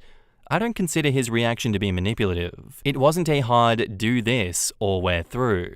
So why did my brother do it? Well, there's no one reason. He was in a dark place and dealing with a lot of issues in a bad way.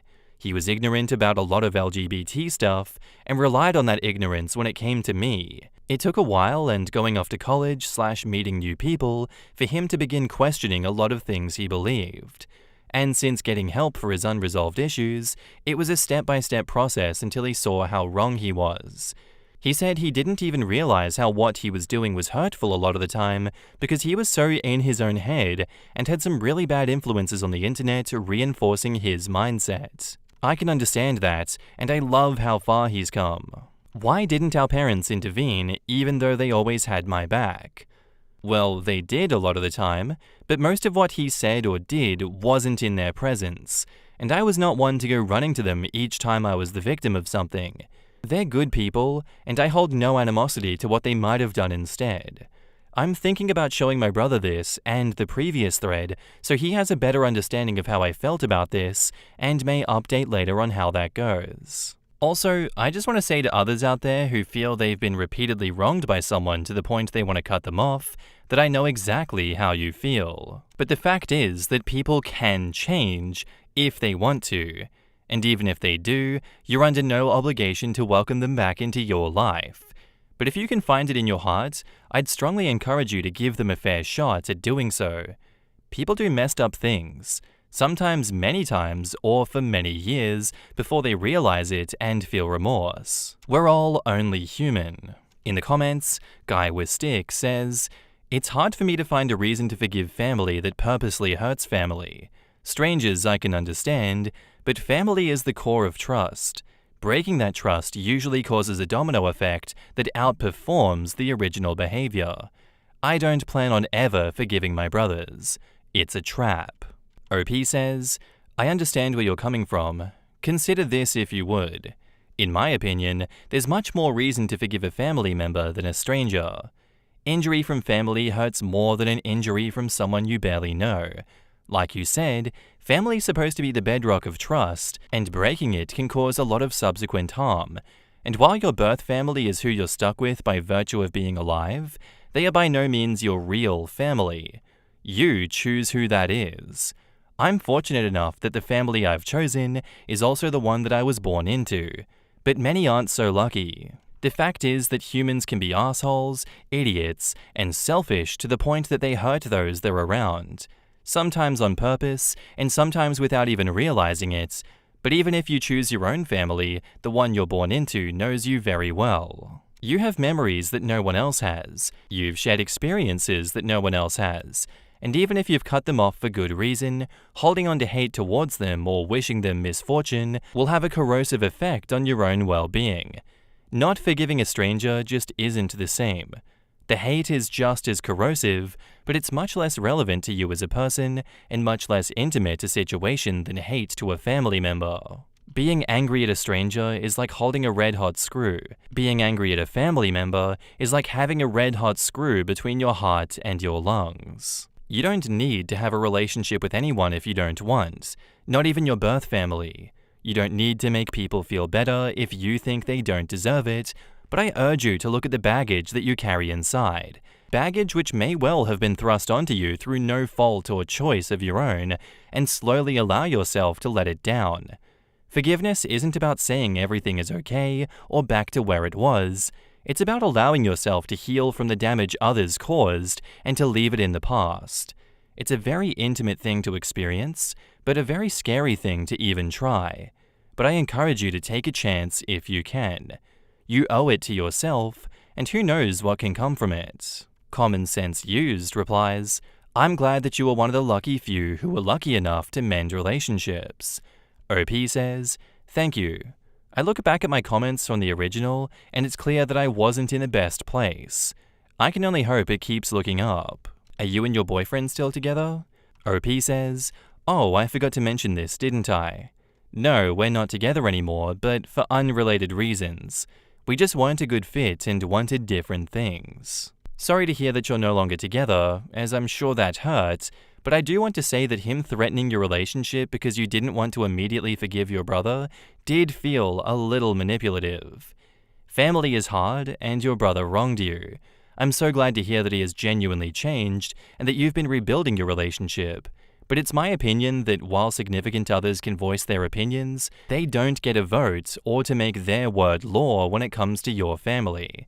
I'm wishing you and your brothers all the best." That's one interpretation, sure, but I read it more as, the way my significant other handled this situation has given me more information about how they handle certain other situations, and that makes me want to reevaluate the relationship. Which was honestly my first interpretation of that as well, being like, whoa, if this is how he reacts to someone that he believes has burned him in the past and is making a sincere attempt at reconnecting with them, how's that going to work out in our relationship? But the more perspective you get on this situation, the more you can see it's not like that, but I can understand the partner was probably working with limited resources. He was only getting OP's perspective on the drama, and OP, self-admittedly, was in a dark place.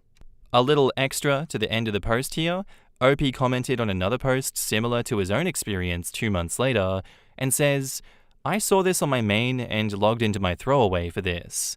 I just wanted to say that I'm very proud of you and all the progress you've made. Mental illness is itself hell. But adding on the stigma of it, and it becomes almost torture. You've handled those challenges with more determination and resolve than most people ever would, and I'm extremely proud of you for that. I'm commenting because I had a similar situation to yours. My brother was also mean to me over the years, and he treated me like absolute dirt. Take a look at my post history if you want the full story. All I would say is that you should do what is right for you. People can change, and it's possible your brother has spent some of the time that you were working on yourself doing the same. It's also possible he still is and always will be a douche. Have you considered meeting him somewhere to talk just the two of you and tell him what you need to tell him?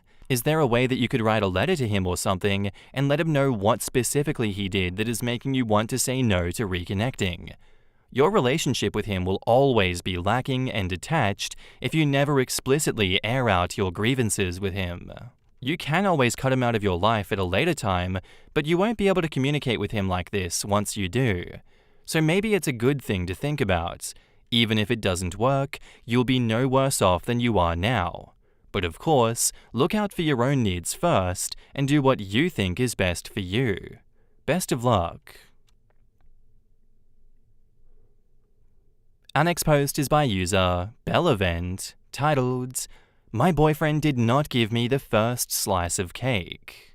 I, 20 female, am from Brazil, and here it's tradition that in a birthday party, the person whose birthday is being celebrated gives the first slice of cake to their favorite person after everyone sings the birthday song. This week was my boyfriend's, 24 male, and he had 3 celebrations, one with his birth family, one with his adoptive family, and one with friends, which was a surprise picnic that I planned and organized. He has had a very difficult life, and his mums are really important to him, as the adoptive mum saved him from starving as a kid and raised him, giving him a chance at life, and his birth mum battled very hard against poverty all her life, struggling and fighting to keep her kids alive and well. So of course, I never expect him to give me the first slice of cake at the family celebrations, but then there was the picnic. I spent weeks planning and reaching out to all of his childhood friends, making sure they would come. I went to bed at 2 a.m. the night before, making him his favorite cake. I spent a shit ton of money on food, drinks, and gifts.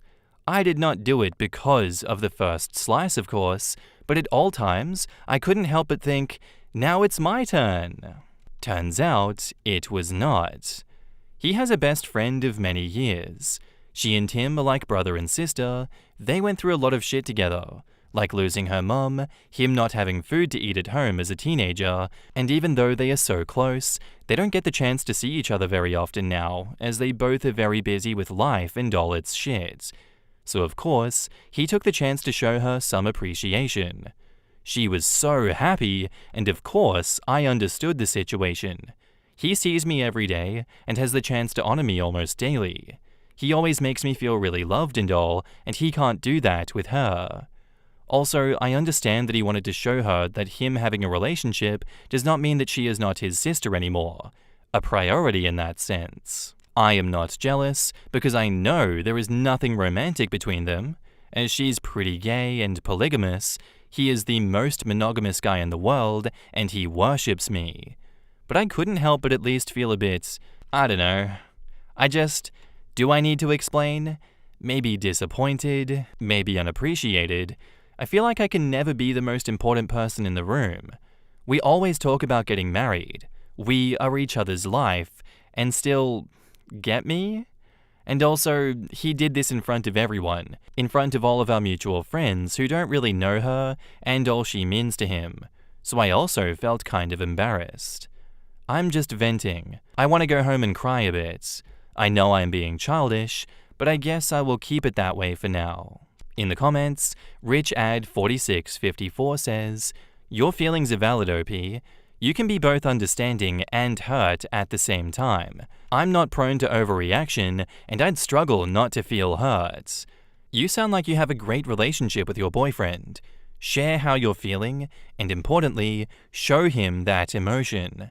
Not out of spite, but because if he's in it for the long haul with you, you can't save or spare him from that. He should see you in all your vulnerability to know how deeply this went for you. Good luck, and keep us posted. OP says, that was great advice. Thank you for validating also. That's interesting. I thought it was universal that the first slice of cake goes to the birthday person. I'm not from Brazil, but my family has always practiced this, and it's deemed rude to eat any cake before the birthday person has their first bite. Anyways, I would likely feel some type of way about that as well. It's nice to feel prioritized by your partner. OP says, I found out that it's not worldwide very recently. It was quite a shock too. When I first heard about it, it was from that video of the two boys. The one who starts crying almost immediately upon receiving the cake. It seemed like a very nice tradition. Yeah, I've seen that one too. That was like crazy viral. It's like, this boy didn't expect to get the cake from his brother, but as soon as he does, he starts crying immediately and hugging him. That's, if that isn't, that's probably a Dylan Anderson like YouTube short, right? This young girl didn't know what to expect when she opened the door, but when she went inside, she found her parents on the couch doing unspeakable things. The craziest thing too was that the mom was wearing a school uniform.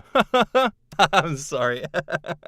But yeah, if I was to give advice to OP in this situation, I just talk to him, man. Tell him how you feel about it, you know? Thank you for venting to us and thank you for making us aware of the situation.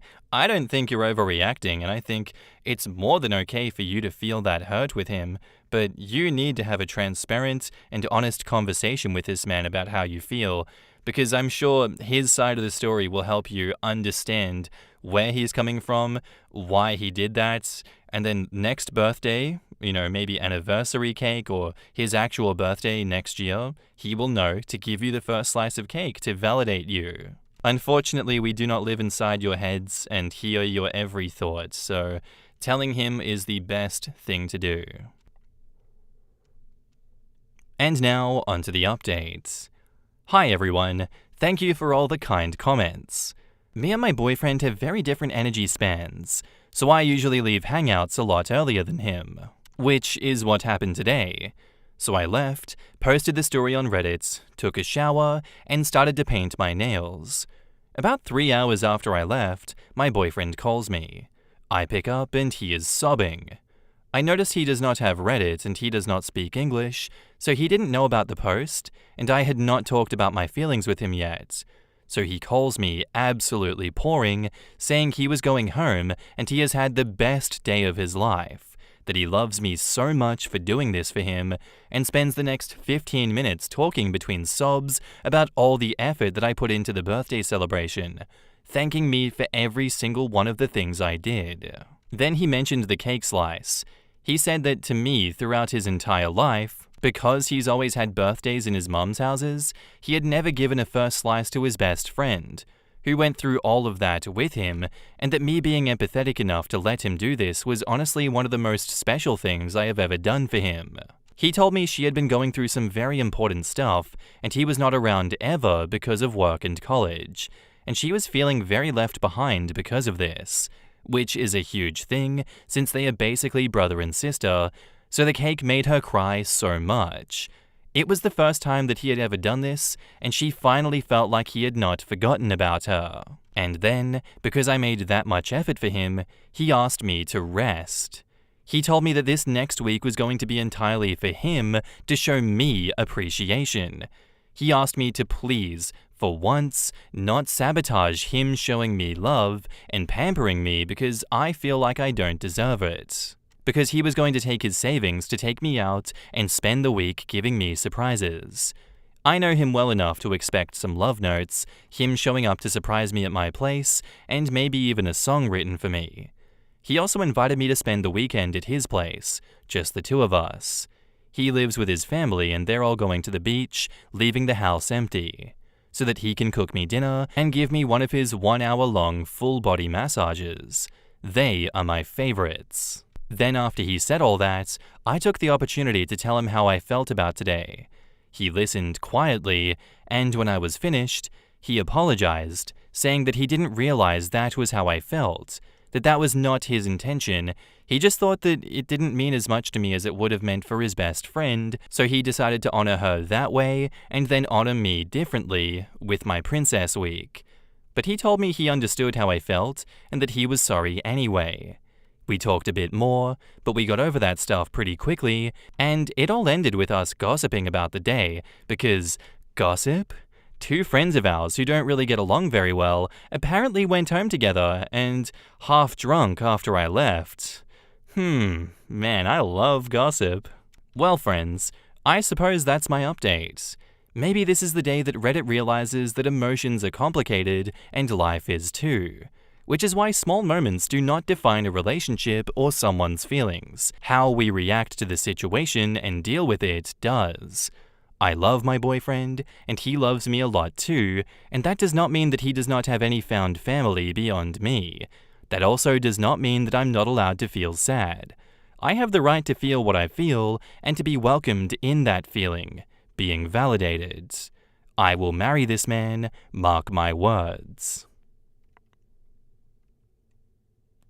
Am I the asshole for telling my husband's friend that he was selfish and hurting his wife? My 32 female, husband 36 male, has a high school friend 36 male. Let's call him John. John's a typical jock. Athletic, good-looking, popular with girls. But I've been around enough to see and hear him being questionable towards women. To the story, we were in a group of friends, and I was introducing them to my new baby, 0 female. Important information, I had a miserable pregnancy. The topic of having kids came up, and John started saying how him and his fiancée would be the next. More important information, his fiancée Janet, 32 female, is an amazing lady. She is kind, smart, and gentle. Recently, she's been through a lot. She lost her dad, and her health has been terrible. I'm not going to say what, but she has a disease that causes headaches, weakness, dizzy spells, fainting, and extreme fatigue. She's become more and more emotionally and physically dependent on him. On top of that, she and I come from another country. It means her family and support system are not here. Now back to the situation. I asked her if they plan to have kids after the wedding. That is in 2 years. I thought that would give her time to recover. He doesn't let her answer and says they agreed they would only get married after having kids. I'm surprised for 2 reasons. She always said she wanted kids after marriage and her health is not good. She doesn't say anything but looks sad. I argue that it doesn't seem like a good plan and that a pregnancy now could put her health at risk. He said her fertility window is almost closing and that it's now or never. I start getting angry and we discuss. I ended up saying that he is selfish and this decision is only based on his wants and needs and is hurting her. Basically a form of abuse. The room gets quiet and we ended up leaving. My husband later agreed with me, but said that it was not my place to say anything. Our friends are mixed, saying someone had to say it, but that I was too harsh. I feel that maybe it wasn't my place and that I was being a busybody, but after being through a hard pregnancy myself, without my family, I know how hard it is, and my husband is a great supportive guy. Meanwhile, John leaves her alone all the time to party and enjoy life. He is dooming someone that trusts him blindly into a horrible situation. Am I the asshole? In the comments, what you said was the truth, but you were a little bit harsh. I think you were right to say it because the guy obviously doesn't care how he treats his wife. I also think you should ask his fiancée in private how she feels about her situation. OP says, I agree that I came out too strong. I feel protective towards her. She is so sweet and nice. I feel she doesn't deserve the way that he treats her, but when I say something in private, she keeps repeating that he loves her and she's never met a man like him. I feel like she thinks that he is out of her league or something. Someone else says, honestly, I think he knows what he's doing. There is a reason he won't legally commit to her until after she has children, and it's not a kind or responsible reason. So I don't think he's going to care about what you said or the potential health outcomes for your friend. It may be satisfying to call him out, but is it going to change his mind? OP says, I also found this part extra strange. The first time we met, she literally said how her dream was to have a wedding and then kids. She even repeated that recently. She comes from a Catholic upbringing like me. It doesn't seem like a thing that you change your mind this easily on. Everyone sucks here, except his wife. In this conversation/fight, both you and John are treating his wife as if she's a child that can't make decisions for herself. He is talking over her, but you are also making assumptions about their decisions based on her looking sad. OP says, I admit I should have talked to her first, but we just had a conversation about her health, and she was telling me how some days she can barely make it out of bed. His smugness made me so angry, as if he knows what is best and no one can question him. Someone else says, honestly, I would be pissed if someone started talking and arguing about my health issues in public. I'm a really private person. Does the rest of the group know about her health issues? You didn't speak to her, but made assumptions. She might not confide in you anymore. He might be an asshole, but she is an adult, and you could have made it worse for her. I had 2 awful pregnancies and was alone without family around, but my husband is amazing as well. I get where you're coming from, but seriously, be more aware next time and show your friend some respect. And don't talk about people's medical history in front of others. Everyone sucks here, but obviously not your friend. OP says, I see your point. The group started with some people that studied together and then expanded with their significant other. We meet often and are friendly. When she got sick, we took turns visiting and checking up on her when she was alone for one reason or another. Everyone seems to try to be her support system, but seems afraid to say anything to John. Someone else says, he probably does and just doesn't care. John is aware that his wife isn't in a good place for kids. If him and OP's husband are such great friends, why didn't he say anything? Call out your friend's shitty behavior, people. OP says, my husband's great, but everyone jokes that he has a man crush on John. He was John's sidekick in school and doesn't listen when I point out some comments that John makes. I can see why people have been saying everyone sucks here for this one, but I feel like they're kind of blowing it out of proportion a little bit. Though it seems like it's more of a wrong place, wrong time to have this conversation because you were in a group of friends. Maybe that helps me be more convinced that this leans everyone sucks here, because it would be embarrassing for both John and his partner to, have to talk about this when they otherwise don't want to talk about their own medical history together, which it caused an argument. Though you're speaking from a place of experience, you said that a pregnancy now could put her health at risk, and he says that her fertility window is almost closing, and it's now or never. Obviously, you got angry, we discussed, which means you had a back and forth with him. And then you attacked him, saying he's selfish, this decision's only based on his wants and needs, and is hurting her. Basically a form of abuse, and then the vibes were just awful from that point on. I think this conversation should have been had away from your friends. I don't think that that was an appropriate place to have this conversation. But at the same time, as I've seen in the comments in the past, everyone always says, no, actually, it's fine to have this conversation in the moment, because then you get social pressure put on the person that you think is abusing someone else. And therefore, when the group turns against that guy, that's a good thing. That will make him rethink his position and potentially stop abusing her. Or it could cause him to completely cut you guys off from her. Who knows? That's a tough one. But I don't know. I'm going to go with not the asshole, actually. I've convinced myself here. And now, onto the update. Thank you for all the answers. I am blown away by all the perspectives and was able to see further into the situation. I reached out to Janet and invited her for a coffee. We usually talk with more people around, so this was the first time fully alone. I started by apologizing, and I said I shouldn't have said all of this in front of everyone and acted as if she couldn't speak for herself. She said she was initially embarrassed, but after further thought, she started questioning if it was a really good idea to have kids now and has scheduled a talk with a specialist. She said John doesn't know, and she wants to have more information before talking to him. She also said he was furious afterwards, and they had a terrible fight. So you guys were right, it was not the right move, and he did blame her, saying she should have defended their position and that she knew having kids was a must for him.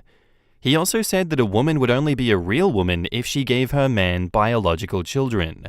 She asked him what if she could not, and apparently he never answered. These answers are just why Reddit always says just divorce him and move on, because of this shit. It seems as though more has happened in the fight, but I decided not to pressure her and let her tell me what she was comfortable with. Lastly, she decided to take some time off and go home to her mum, and I think that's a great idea. The saddest part for me was that she cried, saying someone like her would never get a man like him, and that she was scared of losing him. That it was like she found a golden ticket. I held my tongue, because I personally do not think he's a prize, but again, I took the advice and didn't pressure her further. He's a shit-covered ticket is what he is. I also had a long talk with my husband, and we're at odds. He still thinks I'm overreacting and that John poops gold. I'm frustrated, but there's not much that I can do for now. Not a fantastic update, but it's only been a few days, so I'll let you know if there is anything big happening. In the comments, Throw RA Rose Color says, "Oof. There's a trend of American dudes who specifically choose foreign partners from certain Asian countries because they consider them meek and docile. It's been a thing for decades. This dude is definitely one of those. The friend is an absolute carrot, and no reasonable woman should be with someone like him. He also definitely is not going to marry her after she gets pregnant, and will remind her constantly that she is damaged goods now. It's a thing military dudes do a lot. They want Filipino wives because the women are docile and listen to their men. Ah, I see they've never met a Filipino wife. It couldn't be further from the truth, lads. I've found that people who support abusive assholes tend to be a universe asshole. What in the goddamn is a universe asshole? He wouldn't think the man poops gold unless he supports his actions. Janet's man is trash and she should never come back. That man's toxic. I hope that OP continues to be the support and light the woman needs to get away from him. It'll definitely take some time before she understands for herself, but I truly hope that she gets out. Quote, never get a man like him. It's been my experience that when a battered woman talks like that, it's only a matter of time before she takes her abuser back or decides to stay. I've seen this many times before. I just hope that OP is mentally prepared for that. I've been that woman. Eventually you realize that dying alone is better than living like that. Or as you've seen in some true crime cases, you don't die alone, but you do die. That's a very grim outcome to staying with someone and going back to them like that because they feel as though they have complete ownership over you. I also then feel like that's why it's so important that we help these people out so they don't become a statistic. It really sucks to get those responses from the friend. Like, there's so many red flags, especially with the husband not answering the question and then her saying, she'll never get anyone as good as him. He's perfect. Yeah, he only pushed me down the stairs a few times, but he was joking. Like, do these people not hear themselves? This man hates you. You are an incubator for him. You're a bang maid. He doesn't value your life at all. I wish I could download some sense into their brains so that we could fast forward this process without all the trauma, but, this story is just going to repeat for as long as time itself, I guess. Just be there to support people in battered and bruised relationships like that. That's all we can really hope for and all we can really do. I hope that things get better, OP. Thank you for sharing your story with us. Our next post is by user Defiant Negotiation 6, titled, Am I the asshole for telling my boyfriend that rent comes before fun? I, 25, and my boyfriend, 33, have little trips planned this year. We both have jobs and we live together. My job pays probably 5 times more than his does, but his job pays cash only. My boyfriend called to remind me today that he's going on a weekend trip out of the state to visit an old friend. I have no problems with that, but I do want the bills paid before he goes if they are due before his trip. He tells me he will pay the rent 6 days late, there's a 5-day grace period, and pay the late fee for doing so. This upset me because I don't want that on my rent record. Only my name is on the lease, and I know they keep track and document late payments. I'm unsure if it'll prevent me from getting a rented apartment later in the future or not, but still, the fact remains that you can pay the bill on time, so do it. He would rather use the rent money to fund his trip since he'll get paid the day he returns, and says that he'll use that money to put towards the rent plus the late fee. He knows my job has been cutting hours for 2 months now, and my checks will be almost $600 less than usual, and who knows what could happen where we need the money for something and we don't have it. I told him he should pay the rent and not use the money for his trip. It's irresponsible. He even tried to cover himself by saying, "I'm telling you 3 weeks in advance that I won't have any extra money to give because I'm going out of town for 3 days." I told him, "That doesn't sound wise since I'm being cut over half of my usual paycheck and you're getting cut too." He got upset and told me, "You have a nice trip you're going on in November. Why can't I go on mine?" And I said, "Yes, I do, but I'm going to pay my bills before leaving if they're due. I'm not going to neglect my bills for 3 days of fun, especially when I know they're cutting hours at my job and yours. Who's in the wrong here?" Edit/clearing up some comments below. I forgot I was talking to Reddit, not people in my neighborhood, lol. We use the phrase, "I make X amount more," so lightly, to emphasize that we make more, we don't make it literal. I make $14 and some change an hour. If I get 40 hours a week, I'll bring home over $1,000 or close to it bi-weekly before taxes. He gets paid in cash and makes like $8 and some change per hour. He works 10 hours a day for 6 days a week, but his hours get cut and so do mine. Right now, I'm probably only getting 14 to 26 hours a week. He's probably getting cut 5 to 7 hours a day. He gets paid weekly. Our shared monthly expenses don't even equal $1,000. 2. No, his job isn't illegal, just pays cash. He got the job when he was trying to dodge wage garnishment for a child that wasn't his until his court date, which they've now cleared him of. 3. He has a child by his ex. And 4. He's looking for another job. I put applications in for him on my own because I know that I'm more consistent and won't give up after the first denied application email. Plus, I was just trying to help. The answer to this one is obvious, not the asshole. And at 33, he should have more sense of responsibility around finances in my opinion. I would ask him if he'd still be doing this if it was his name solely on the lease, or consider living separately if this is the norm. If not, that's a huge sign that this might be a deeper sign of how he values things that matter to you. OP says, "We are considering living separately, and yes, he pays his bills in his name late a lot of the time. OP on getting a separate account so she isn't tied to her boyfriend's finance. He needs to pay child support." OP says, "We aren't financially tied together, so I'm not being dragged down, but I do understand what you're saying. He was when he started. He was paying child support for someone else's child, but the courts finally threw out the case. So now he's just working here for no reason. He needs to be looking for better now." OP's boyfriend's living situation? Long story. He lived in his own place. He made his family house his home since nobody lived there. They kicked him out after 5 years because they wanted to charge him rent, and he didn't want to pay rent because, as he said, "I've been there 5 years and didn't have to pay anything, so why y'all coming around now trying to hustle money out of me?" The more you talk, the more I don't like him, but the more I'm also like, why have you not left him too? That house situation that you just chucked in there at the end is crazy. Actually, no, I've been living here 5 years. Why y'all trying to hustle money out of me? Why you want to be with someone like that, OP?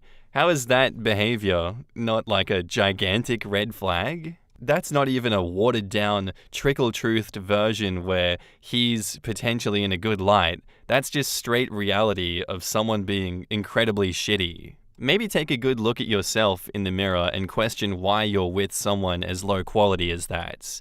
I don't think you're in the wrong for telling him that rent comes before fun, but maybe for you this is a life lesson as to the quality of partner that you choose to allow in your life. And now, onto the update. He has moved out. I'll just come and say that he's currently moving his last bit of clothes and has taken his favorite things in the world next to his daughter, not with me, already. His PS4 game system and his 75-inch TV. Also, he told me that he wanted to pay rent late because he also had a surprise for me. He said he was going down there to see his friend because he was coming back home with a car. He had purchased it from his friend apparently, and it was a surprise. I told him that I was happy for him. If this is true, we'll see in a week, since he's been without a car for a long time, and I've been without a car as well, but that doesn't really excuse paying rent late. Thanks for the advice and help. Also, please don't congratulate me. I knew I had to do this, but I'm not leaping for joy about it. We haven't broken up, but I am reevaluating if this will even work anymore. Long discussion ahead. OP on how she met her boyfriend before things went bad. Then don't. Life happens. When I met him, he had 2 jobs, a house, and a vehicle. Jesus effing Christ, y'all are so judgmental, it's crazy. And like I said, moves have been made to adjust it. First things first, he's moved out literally the same day. Not a week later, 24 hours. This is the updated post. I'm not teaching anyone anything because nobody is here except me. Y'all still gonna complain even when I'm pushing him out, lol. Troll someplace else, bruh. Is the car registered to both OP and her boyfriend? Nah. He made it clear that it's his car and he's willing to help me if I need it, but don't get it confused, it's his. I'm not driving it or anything, lol. He's one of those men who don't let women drive their cars. For those who don't want to read the screenshots, I'll sum it up here. My boyfriend moved out last week. He didn't pay his share of the rent before moving out. This left a big inconvenience on me since I haven't been receiving any hours at work. He did have the rent money at one point before moving out, but he used it towards buying a car / going to Arkansas to see his friends. He said he would just give me the rent money the next week, today, with no problem. Now he's saying he is having problems paying me the rent money he owes, plus the late fee for not paying it on the first. He's complaining that if he gives it to me, he won't have any money for his new place or his new car. Things that he knew he couldn't afford before moving out, yet he still did it instead of waiting and stacking up his money. He wants me to borrow $88 of the $185, but I don't have anyone to borrow it from, which upsets him. I told him that I had $60 left after I paid off a few little things from my check, as I get paid weekly. My check was probably $100, lol. The $60 was used to pay towards my phone bill, which is $95. So clearly I'm not in any position to be giving him money since I don't have it myself. Again, this upset him. I knew this would happen if he went to Arkansas with the rent money, but of course he talked it down and said that it'd be okay. And now we are back in a bind. OP on how she ended up in this situation with her boyfriend says, "We lived together because he got kicked out of his home by angry relatives and needed a place to live fast, and I had my own apartment at the time, so I said he can stay until he gets back on his feet. A few weeks turned into a year. He's always saying that he wanted to move back to the countryside like he was before, away from the city and people. He didn't like that I was the owner of the place that we lived, and therefore wanted out so he can own his own place and things, and doesn't feel like he's riding someone else's coattails. Yes, we are still together, we didn't break up, we, just as many have said, have communication issues, and have a hard time expressing it without it leading to a fight or a misunderstanding. I'm seeking therapy, and I'm asking him to join me. It's free by my job." OP on her boyfriend telling her to borrow money says, "He wasn't trying to drop it. He literally was telling me to borrow the money because he couldn't pay for it. He said let it go, but brought it back up again in the screenshots. This time asked me to borrow the $88 because he wanted to keep that part of the rent for himself to spend on whatever he wanted. He asked me to borrow $88 before and after. He never dropped it. He called me right after to ask my coworkers, which of course I said no to. That's ridiculous. He blew our rent money on a car that he can't afford and weed. So yeah, I don't trust that he won't blow $88 too. Not to mention, it's for the rent, and I can't afford to give him it. The rent is already late AF. We're at $25 additional late fee a day. The total is over $180 now. I don't know if the pictures are out of order, but I can gladly send a screenshot lol. He said drop it yesterday and brought it back up again today. Because clearly it bothers him that he has to accept his bad decision making of buying a car even though he can't afford it.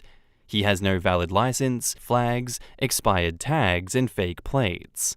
He didn't need a car right now because he can't afford it. He needed to pay the damn rent. Something he can afford to friggin' do. Someone else says, you assume he's going to buy weed. You don't know for sure. He might already have some. To be honest, $88 is a weird amount to buy weed with. You're just trying to discredit him, and it's not working. OP says, he doesn't have any weed.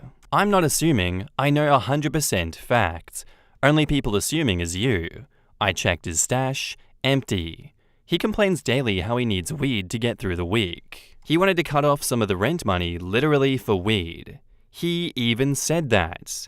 Nothing I'm saying is an assumption or a play to discredit him. I just didn't think that I'd have to break down his whole history and background to simple-minded people just to point out that he skipped on paying rent for a car and apartment that he can't afford and wants to use a portion of it for gas and food, which is really weird. He has food stamps, so he doesn't need money for food, and he doesn't need $88 for gas, and when he took me to work, it was over halfway full. I'm not a rocket scientist, but I damn sure am not a half-wit. And now, onto the final updates. He broke up with me. He found a place to live and a car. Said something I did to him in January was the reason for the breakup lol. He couldn't move past it, and apparently only just realized it after he moved out and got a car. Surprise, surprise. Anyways, my new single life begins today.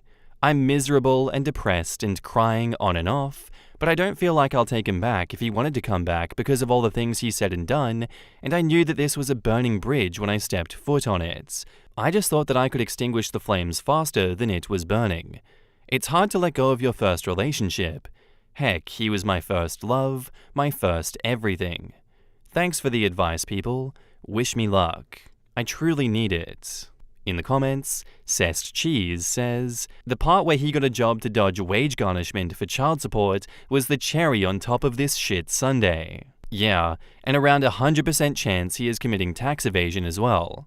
No, it's not illegal. Well, yeah, the job isn't, but what he's doing is.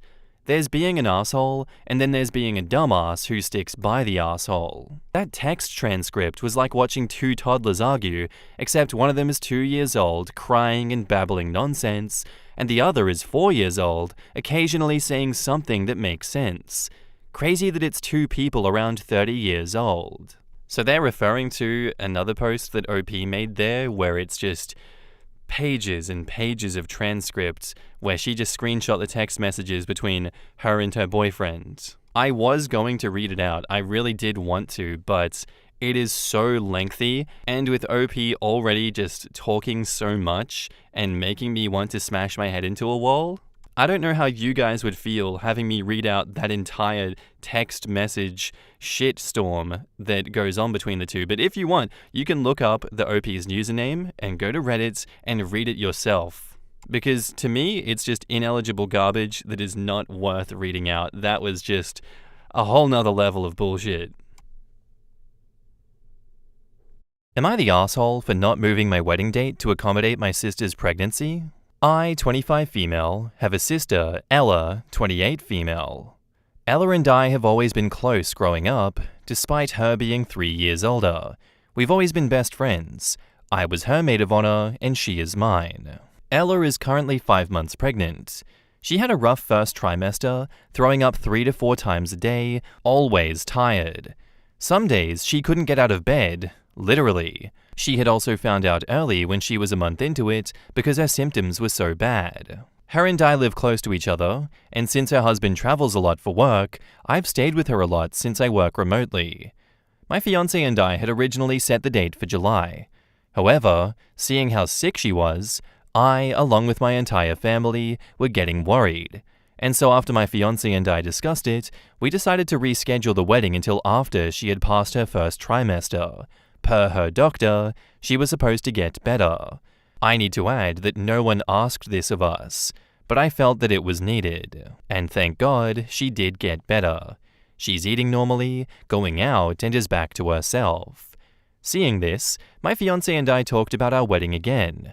I had always wanted a summer wedding on the beach, but I didn't want to wait a full year, and seeing winter wedding pictures was slowly growing on me. And so, we decided on a December wedding. The invitations were finalized last week with the date, and were all sent a couple of days ago. Yes, it's early, but my man and I all have big families/big groups of friends and colleagues. We need the RSVPs early. Yesterday, I got an angry phone call from my sister asking how can I do something like this to her. I was honestly confused and told her as much, and she went on a rant about how inconsiderate I was to not wait until my nephew was born, and that her being maid of honor and 8 months pregnant is going to be hard, and that she already has been through hell. I calmly explained to her that while yes, she is maid of honor, I don't expect her to go above and beyond. Her and my best friend had already planned a girls' night back when my wedding was in July, so we're just going with that again.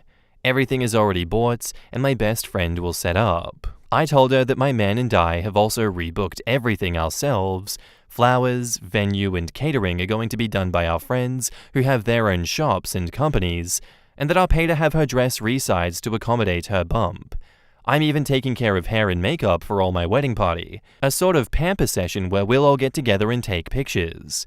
All she's required to do is show up. She is having none of it and demanding that we reschedule it again until next summer. I put my foot down and gave her a flat-out no. My parents called me and asked me to reconsider, saying that I know she's emotional and hormonal.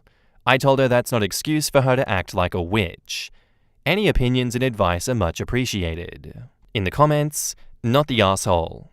However, this whole scenario is odd. You have big families, so I'm assuming a large wedding, and you moved a large wedding on very short notice due to your sister's first trimester sickness, and then, after rescheduling due to her pregnancy, you move it to a date when she's going to be 8 months pregnant? Huh? The first trimester and the tail end of pregnancy are notoriously the times when most pregnant women feel the worst. Granted, early 8 months is different than late, so who knows when she's actually due. If the pregnancy is the concern, then the second trimester and early third are obviously the sweet spots. The logic just seems off. Were there other reasons for the initial rescheduling? OP says, "You're right, it is a large wedding. The only reason we were able to reschedule was because it's our friends' shops and venues, and they were able to do all of this for us. Of course, they were compensated per the contracts and all of that." Info. Are we talking about her being at around 34 weeks pregnant here, i.e. beginning of 8 months, or 37 to 38? There is a world of difference. Like a third of births are in the 37 to 38 week range, and I find it odd that this info has been omitted given the plethora of other details. OP says, she's been using months to count, doesn't actually say how many weeks, so I used months too. Her doctor told her that she conceived in late April or so. Everyone sucks here. Why say you rescheduled to accommodate her when you're switching to a date that she can't attend? This is the part I don't get. You don't have to move the wedding date for her, but don't act like you did her some massive favor when you never checked the exact date with her. She didn't raise concerns about the vague idea of a winter wedding because that's a pretty wide time frame and a different winter date may have worked for her. OP says, "Hey, it's not a favor since she never asked for it, and I don't hold it against her or act like I'm the epitome of goodness." Someone else says, "Being emotional is not an excuse to bully others, not the asshole." I went to my brother-in-law's wedding nearly 9 months pregnant with placenta previa, and I was fine. This is more to do with how the sister doesn't want to be pregnant in the photos more than any actual difficulty. The wedding was cancelled once to accommodate her. Now, like you say, she can't bully and emotionally manipulate to have it a second time. I was maid of honor at 8.5 months. Felt great, rocked it. Only concession was asked if I could choose a different dress and allowed bride to okay it. At 8 months, I was in and out of the doctor's office not knowing if I would have a C-section that day. After a few weeks of this, they scheduled the C-section because I was close enough to full term. I don't blame the OP for timing, but I also see the sister's side. Sister shouldn't be pushing to reschedule, but there is a chance that she may not even be able to attend. If she can attend, she will likely be pretty uncomfortable. That's likely not how she imagined being in her sister's wedding. She's being selfish, but she's also likely imagined that her sister would want her comfortable at the wedding. All pregnancies are different, I know that. I had 3 where I was working until the week before they were born, went camping at 8.5 months, and decorated a whole nursery 4 days before they were born. My 4th was an absolute nightmare, high risk, and I was also in and out of the doctor. The 5th one, I'm only 21 weeks, but it's even better than the first 3. Laws of average says that she will be fine at 8 months. We are always uncomfortable at that stage, but that shouldn't be enough to keep her from her wedding. And even if it were, sister could gracefully bow out and wish her sister well. Instead, she's demanding a change of date and getting her parents involved, which, any way you look at it, isn't very mature or appropriate. Yeah, like I can see where the everyone sucks here comment is coming from, saying that, you chose a terrible date for her, but as everyone will say ad nauseum, it's your wedding, you do whatever the hell you want, no one can really change that and no one should be pressuring you about your wedding. Yes, it sucks that the wedding falls around the 8-month mark, but other people have been fine with it, so I don't get why the sister is making such a big deal about it. She hasn't presented a compelling argument as to why she can't attend and why it's so bad for her. Just that, I'm gonna be 8 months around then, how dare you plan it? Okay, shit, sit it out as maid of honor then if you can't attend for the sole reason that you're 8 months pregnant, goddamn. I think it'd be insane to reschedule this wedding again. I don't think that OP should allow that to happen. I'm on OP's side for this one, I think you're not the arsehole. Back up to the post, there is an edit. First of all, thank you for all the comments and advice. I'm definitely seeing her side more than I was before. I do need to clarify some things that I didn't add in the post. When we rescheduled the wedding, her and brother-in-law had my fiancé and I over for dinner. We do weekly dinners every Friday. She thanked me for rescheduling and told me that she felt guilty.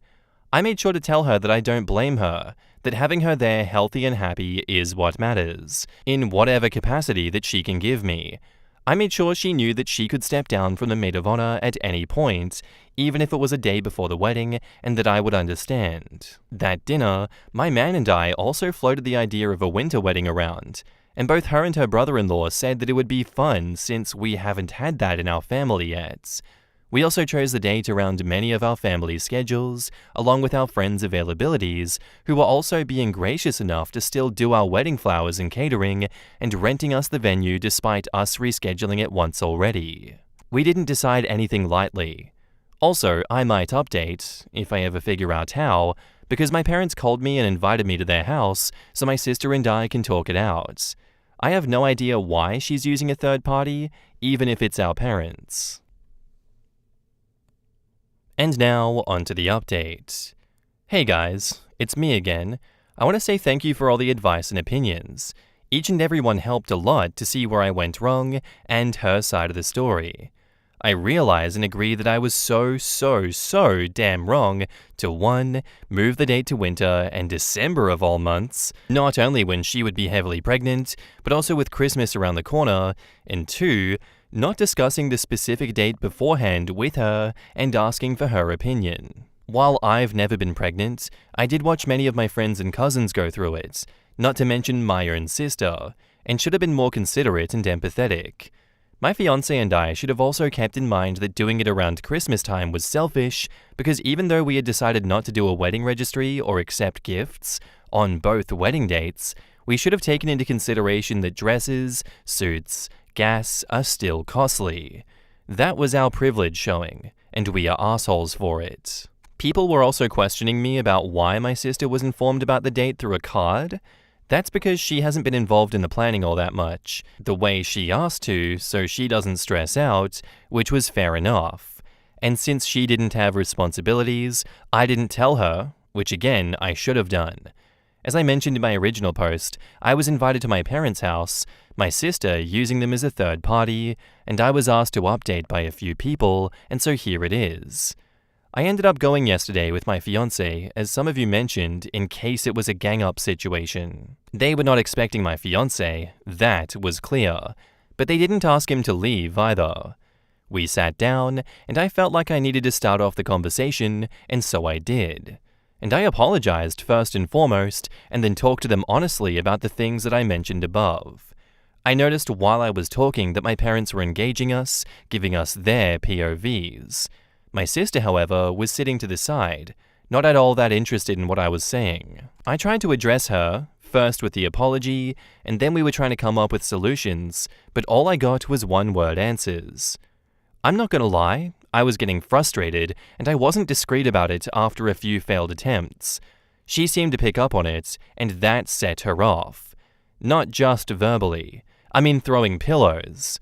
When those ran out, she threw her juice at me, and finally a pen, all while screaming about how unfair it is that my wedding is still overshadowing her pregnancy.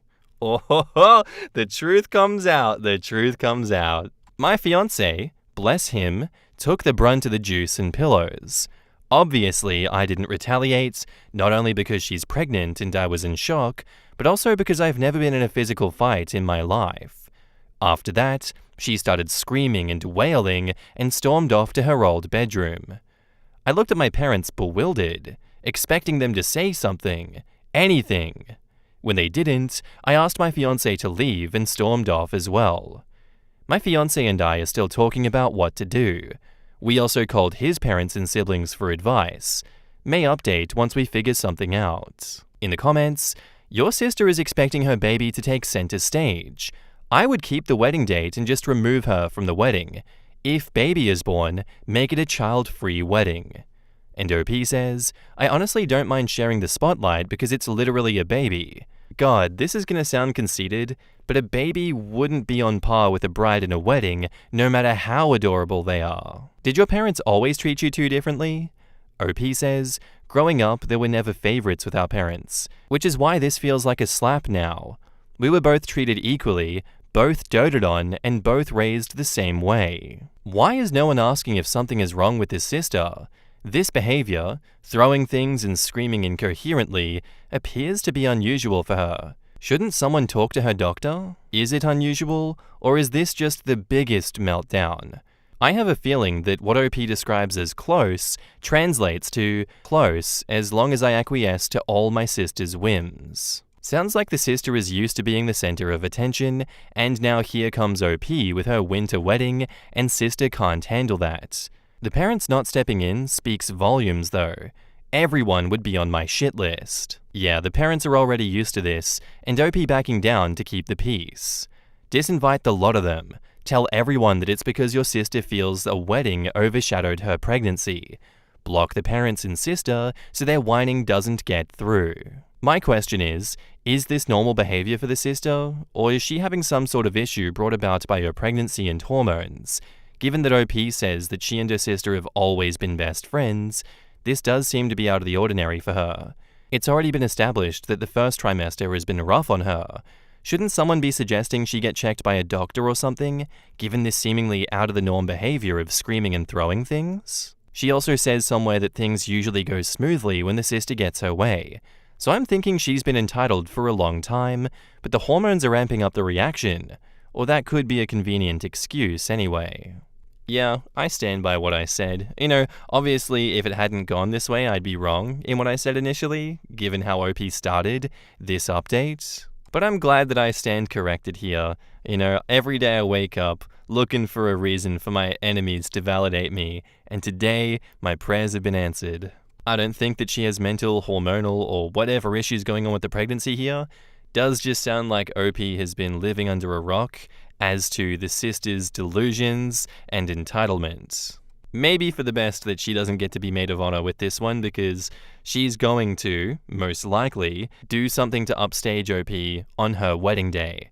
And we've seen that countless times here. It's best to just remove people like that from your wedding. Don't give them the time of day. Thank you for sharing your story with us, OP.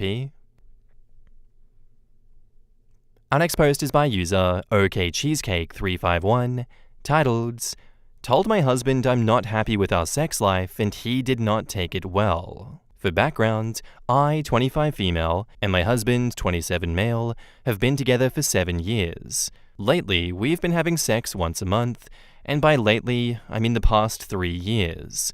We have 2 young kids, so obviously we won't be going at it every day, but it's not nearly enough. He attempts to initiate it the majority of the time, but I turn him down a lot. I thought that I have no sex drive, but I recently realized I do.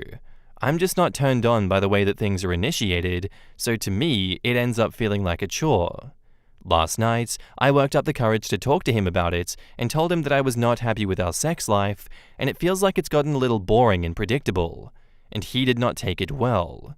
He immediately got angry, defensive, and it ended with me sleeping on the couch. He tried to fight me on that, but he wouldn't even touch me in bed, so I felt not wanted there. Today we tried to talk about it again, but he still feels his reaction is justified, and I'm putting it all on him. I said last night and again today that I need to be better about not saying no, but it's not just about that for me.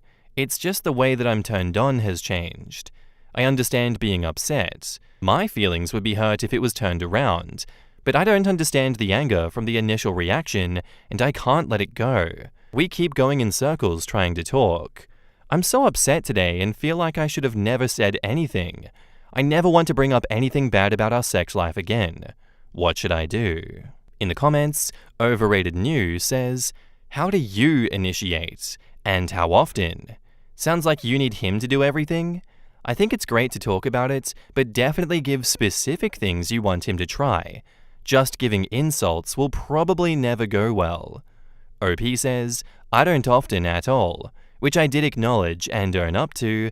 However, I did state the new things I would like him to try, and he felt like it was all on him, which I tried to clarify was not, and I need to be better about initiating and trying new things. Lord of the Flagon says, quote, I've been rebuffing my husband for years, but it's all his fault and I'm not willing to initiate or make any change myself.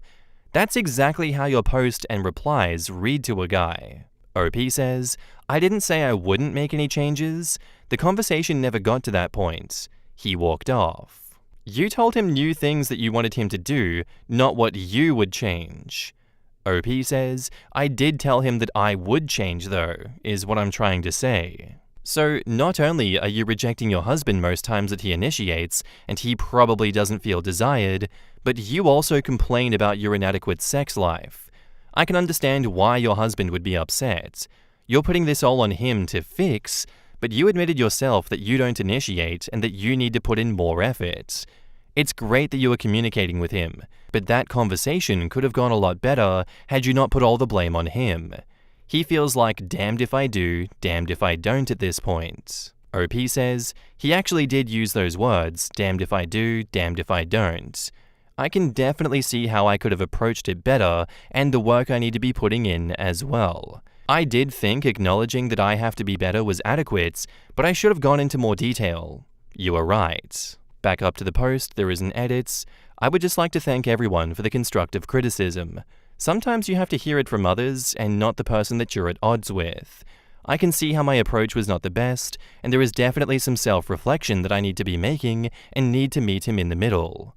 Thanks. Yeah, I think at this point you can't go back in time and change the way that you initiated the conversation, which obviously upset him. But it's good that you have the self-awareness to learn from your mistakes now and try a gentler and more positive approach next time that you breach this subject with him. And I'm happy that you're able to do that, because there's definitely a lot of people out there that do not care and will let a dead bedroom continue. I'm in agreement with everyone else. The way that you initiated that conversation with him made it sound like he's an idiot for not pleasuring you sexually and not being in your head and knowing exactly what you want, because your mouth never uttered, can we try something different? I don't like this. This feels boring and calculated. It sounds to me like you kept all of those feelings in, and now you're blaming him for not being a mind reader. And now, onto the updates. I want to initiate more with my husband. This is for the husbands. What do you guys like? I want to initiate more than just saying, you want to? Some creative new ideas would be good. We've been together 7 years, so need to spice it up. And edits, I feel like I need to include that we do have 2 young kids, so can't be the most spontaneous and go have a night away or things like that. In the comments, Optimal Anybody says, does he like specific outfits, any type of game or roleplay? What about some type of light tying up? You or him, depending on your personalities. What about flirty text messages when you aren't together, or talking about what you want to do with him later, earlier in the day? If you're comfortable enough, a risky picture during the day would be fun too. There is one common theme here. All of this is you showing interest and initiating. If this isn't something that you do a lot, starting and adding any of these options would be huge in my opinion. Take it from someone that has to initiate nearly 100% of activities and beg to get any of this kind of stuff. Altamazu says, send him a text midday and tell him what you want him to do to you or what you are going to do to him. This lets things build a bit. You can also send him a message that says, what should I be wearing when you get home? Or when you come to bed. I also really like it when my significant other grabs the remote naked, turns off the TV, and tells me to get into the bedroom, on the couch, etc. Yes, ma'am is my usual response. And now, onto the latest updates. I wanted to thank everybody for the kind words and the tough love on my post yesterday, venting about my sex life with my husband. I apologized to my husband, and I told him that I can understand how my approach upset him, and I took responsibility on my shortcomings when it comes to our intimacy. The conversation went really well, and, safe to say, was very effective. Twice last night and once this morning, and it very much did not feel boring. I have never posted on Reddit before, and truly didn't think that one little post could really make a positive impact on my marriage. Sometimes you really have to hear that you're wrong from someone besides the one you're upset with to actually understand. Thank you again, everybody. In the comments, ThrowRA says, excellent news. Did you initiate these encounters? Bet he absolutely loved it if you did. And OP says, 2 of them I did. Well done. Happy for you two. Coming from another man, he's going to be walking on clouds today. Initiating sex makes most men feel supremely validated and desired. Keep it up, but it shouldn't be just you initiating or just him all of the time. There is a give and take and a push and shove dynamic that once you two are in sync, you'll get it. Consistency and open communication are the 2 most important things moving forward to make this sustainable. I doubt anything changes this fast. Maybe you're trying to save face because majority of the comments from yesterday told you how you're the villain in your own story? How did you suddenly have a change of heart or beliefs overnight after 3 long years? All I'm saying is, until you fix the fundamental issues that made you sex-starve your husband for 3 years, your newfound libido might not last. This seems like what we often see when a man finally decides to leave a sex-starved marriage. Wife suddenly finds her lost libido overnight and wants to give all the sex in the world, but we know that it doesn't last. It's back to the status quo after 2 months. And OP says, well, I hate to break it to you, but some people can actually take criticism very well and do something about it. And having a very healthy, understanding conversation with someone you really love can lead to fixing problems right away. Who would need to save face to a bunch of strangers who have no idea who I am? Someone else says, this reminds me of my ex-girlfriend who never initiated even once during our relationship. I don't have the biggest sex drive, and she had some health issues, so it was fine for me that it happened maybe once a week. However, at one point, she rejected after I had tried to initiate after more than 2 weeks. It was not a big deal for me, but suddenly she hit me with the, it feels like you're only with me for sex, out of nowhere. That hurt a lot. It made me feel like I should be ashamed, and I was, but I didn't really understand why. I basically left her alone after that. We didn't have sex for over a month, and then she hit me with that it feels like you don't find me attractive at all, why do we have sex so rarely? The relationship had lots of huge issues aside from that anyway, so the writing was on the wall long before that. I got shamed for initiating and got shamed for not initiating. Jeez, that's awful. I'm glad for your sake that she's an ex. That was an incredibly hurtful thing to say, and then flipping it around later? Ugh. She said and did a lot of hurtful things. I did too at some point. Most of the time I had no idea what I was doing wrong, and it felt like walking in an active minefield just existing. It was an awful time, and I wish I had just ended the relationship after the first few weeks of red flags. But I was young, stupid, had no experience, and there were a lot of weird dynamics at play, like me just desperately wanting to be accepted and loved by anyone, her having health issues that also led to mental issues. It was just a huge mess for everyone involved. It's been over a decade now, and I'm in a fairly good place. She is as well, as far as I know. I lied to my daughter, and I feel awful. My daughter was in a serious accident today. She was in surgery for 6 hours trying to repair her leg. The doctors came out and said the vascular system in her lower leg is failing, and more than likely they will have to amputate. She plays multiple sports and is a very active person. She looked at me when coming out of surgery and asked if everything was okay. I told her that everything will be fine, and the look of trust she gave me broke my heart. The doctors want to wait until tomorrow to make the final judgment on if her leg can be saved. I can't help but feel like I failed her as a parent. She trusts me to be honest with her, and I just couldn't do it. Tomorrow is going to be one of the worst days of my life. In the comments, your daughter's life is going to change, but she's going to live, and that's the most important thing. Losing a limb does not mean that she can't be involved in sports. Plenty of athletes have recovered from injuries and loss of limbs to continue being an athlete. Will it be difficult? Yes, but it can be done, as long as you and your daughter believe it can be done. My prayers are with both of you. And OP says, thank you. I want everyone to know that while I'm not responding yet, I am reading every response, and I appreciate everyone taking the time to write. My oldest daughter is flying in, and I'm at the airport picking her up. She is a specialist in orthopedic trauma and is going to help us navigate the day. I'll update more later when something is definitive. I think it could be a lot worse for her if she had to deal with the stress of, maybe I have to amputate my leg for a full 24 hours. You didn't lie, everything will be alright, she will be okay, even if she has to amputate her leg. People are very resilient. It's amazing what they can overcome with love and support. Just keep being her mama and she will be okay. Absolutely, unequivocally this. Even if she doesn't realize it right now, she will look back and be so thankful that she had a moment of peace in this storm. You are her peace. Stay strong, but allow yourselves to grieve together.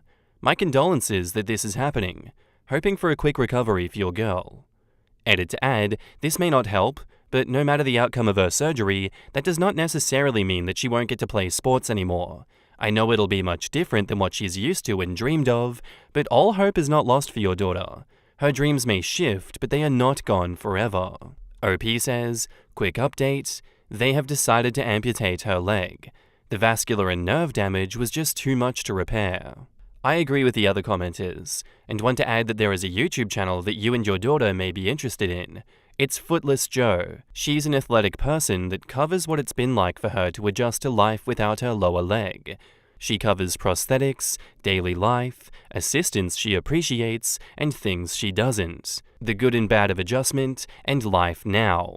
The video I linked seems to have some good and reassuring information for people just about to go through the surgery.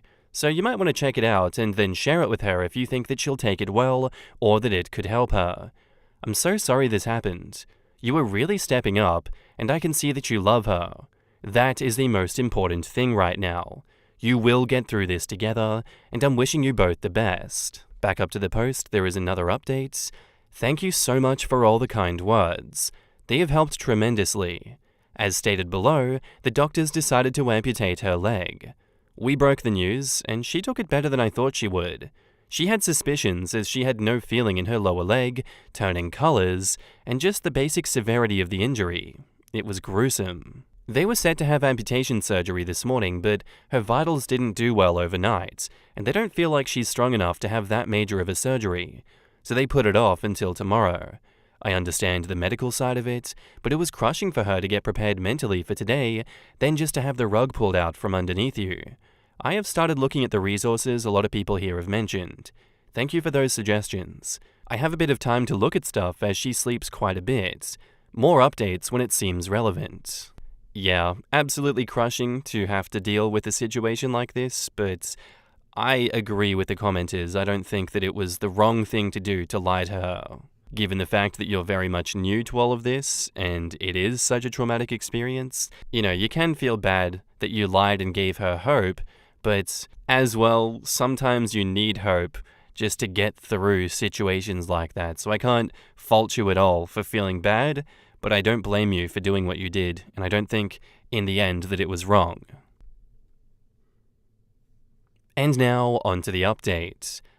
After my daughter's leg amputation, everything became a blur for the next couple months, but she is an incredible warrior. Her surgery went well. She impressed the doctors and staff so much, they allowed her to come home 3 days after the surgery. I was expecting a couple of weeks at the earliest. She had a couple of setbacks and had to have a procedure done to clean out an area that wasn't healing properly, but nothing is stopping her from living her life. We have went to ball games and concerts together, and getting her house user-friendly has taken some time, but a lot of wonderful people have volunteered their time to make it happen. At this point, she spends part of the time at her place and some at ours. She is learning to drive a vehicle with modified controls and is starting the process to get her prosthetic. She participated in a mile walk at a festival a couple of weeks ago, and she finished it. She was last, but hell, she did it on crutches. I couldn't have been more proud. She has plans to enter a 5K in November. I'll be there cheering or walking with her if she will have me. The only negative update is the insurance companies and her workplace. She went from short-term disability to long-term, as she isn't quite able to go back to work yet because of her doctor's appointments, and the state hasn't certified her to drive yet. Her work sent her a notice that her insurance is cancelled as soon as she goes on long-term disability. She will have to pay the insurance out of her own pocket, so now we are scrambling for solutions. And after looking through all her medical bills, I can see why people file for bankruptcy. A big thank you for all the people that reached out with support and suggestions. You have no idea how much they are appreciated. If I have more news, I'll update again. In the comments, Zisimbora says, quote, her work sent her a notice that her insurance is cancelled as soon as she goes on long-term disability. I'm no expert, but is this not what insurance is supposed to cover? It's an add-on, for a lack of a better term. It's not covered in the basic insurance, but most will offer short or long-term disability insurance on top of it. At least the last few places I work did. It's not necessarily that it's cancelled. I'm assuming they're in the US, which means she contributes a small portion of her paycheck to pay for her health insurance. If you go on disability, there is no paycheck to pull the insurance payment from. Short-term disability is usually 2/3 of your normal pay and kicks in after an extended absence, which is usually 10 working days. Long-term disability kicks in when the STD ends. And unless you have an exceptionally understanding employer or excellent leave programs, you've got 12 weeks to get healthy because that's when your FMLA protection runs out. Then you get to pay for COBRA out of pocket, and that's full freight on insurance. Anyone who's ever had to use crutches will know, walking a mile using them is legit nuts. I'm in sympathy pain just thinking about it. I had to use them just for a few weeks to get around school my senior year due to a sprained ankle. I'd have to go from one end of the school to another almost every other class period. Even with 45 minutes in between, every 1/3 mile was just miserable after the third lap. I would take at least an hour nap after school every day for a month, plus a very strong prescribed ibuprofen tablet. Yeah, very rough, but it shows the resilience of the daughter that she is able to complete a mile in crutches. Hopefully not 5 miles in crutches, that would be insane, but hey, that's some David Goggins mentality right there. I think I'm very happy with this update. I hope all continues to get well, and the insurance, man, that's another story in and of itself. Our next post is by a deleted account, titled, Am I the asshole for using my girlfriend's high school poetry to write an amazing song? Hey guys, I just learned about this sub from my girlfriend and was hoping for some input because she won't talk to me right now. I hope she sees this and understands that she's being really dramatic right now. My girlfriend is an incredible poet. She's been writing since she was in elementary school and has won contests and awards. Well, I'm a musician, so it works out perfect. I can write good melodies and sing well, but I suck with words. My girlfriend helped me write a couple of songs last summer, and my followers loved them. I played them live too. So we moved in together in March, which seems a little soon, I know, but once the current situation hit, we said screw it and had her move in with me because her parents are assholes, like r/raised by narcissist status shit. Anyways, As I was helping her unpack her stuff at my place, I noticed a really old shoebox. As I started to open it, my girlfriend freaked out and snatched the box from me. I laughed, asking what was so special about it, because she was acting like she saw a ghost, and she got super defensive and told me that it was bad poetry that I wrote in middle school and high school that I'm only holding onto for sentimental value, but I don't want anyone to see it. I tried to convince her to let me read it, but it just made her more mad, so I dropped it. I couldn't stop being curious, though. It was like that shoebox started to taunt me. I eventually waited until she went to work from home on her laptop in the spare bedroom to finally go through all the notebooks. Some of it was really cringe, yeah, but some of it was seriously just as good as her current writing. So all throughout last week, I started working on a new song based on her old poetry. The song turned out awesome, so I posted the SoundCloud link to all my social media accounts, and my fans adored it. I showed her the good reception that it was getting so that she could see how incredible of a teen poet that she was, and she flipped the F out. She threatened to take me to court for plagiarism if I didn't take it down right away, which I did, but now she's telling me to take down the other 2 songs that she helped write because she can't look at me right now. All I did was show her how talented she's always been, and now she's messaging all of her friends looking for a couch to crash on. I really love this girl. I don't want her to leave. I've apologized, but she says I'm full of it. Hopefully some honest internet feedback will help her understand that this isn't worth losing a good thing over. Am I the asshole here, guys? In the comments, Noob1736 says, "Oh, sweet summer child, where to start? Oh yeah, you're the asshole. I hope she sees this and understands that she's being really dramatic right now. Oh boy, that is not how you achieve that. You're the asshole. She told you not to look at it, made that perfectly clear, and you waited until she turned her back so that you could disregard her wishes. It's clear that you were never even considered respecting her demand to privacy. You're the asshole. You then took it one step further. You took that one thing she didn't want to share, even to her boyfriend, and you shared it on SoundCloud? You're the asshole. Quick mention for the some of it was really cringe, just to bring her down a bit more, huh? Sorry for not sugarcoating it, but you are a massive asshole. If I were her, I would never be able to trust you ever again. This is one of the most narcissistic am I the assholes I've read in a long time.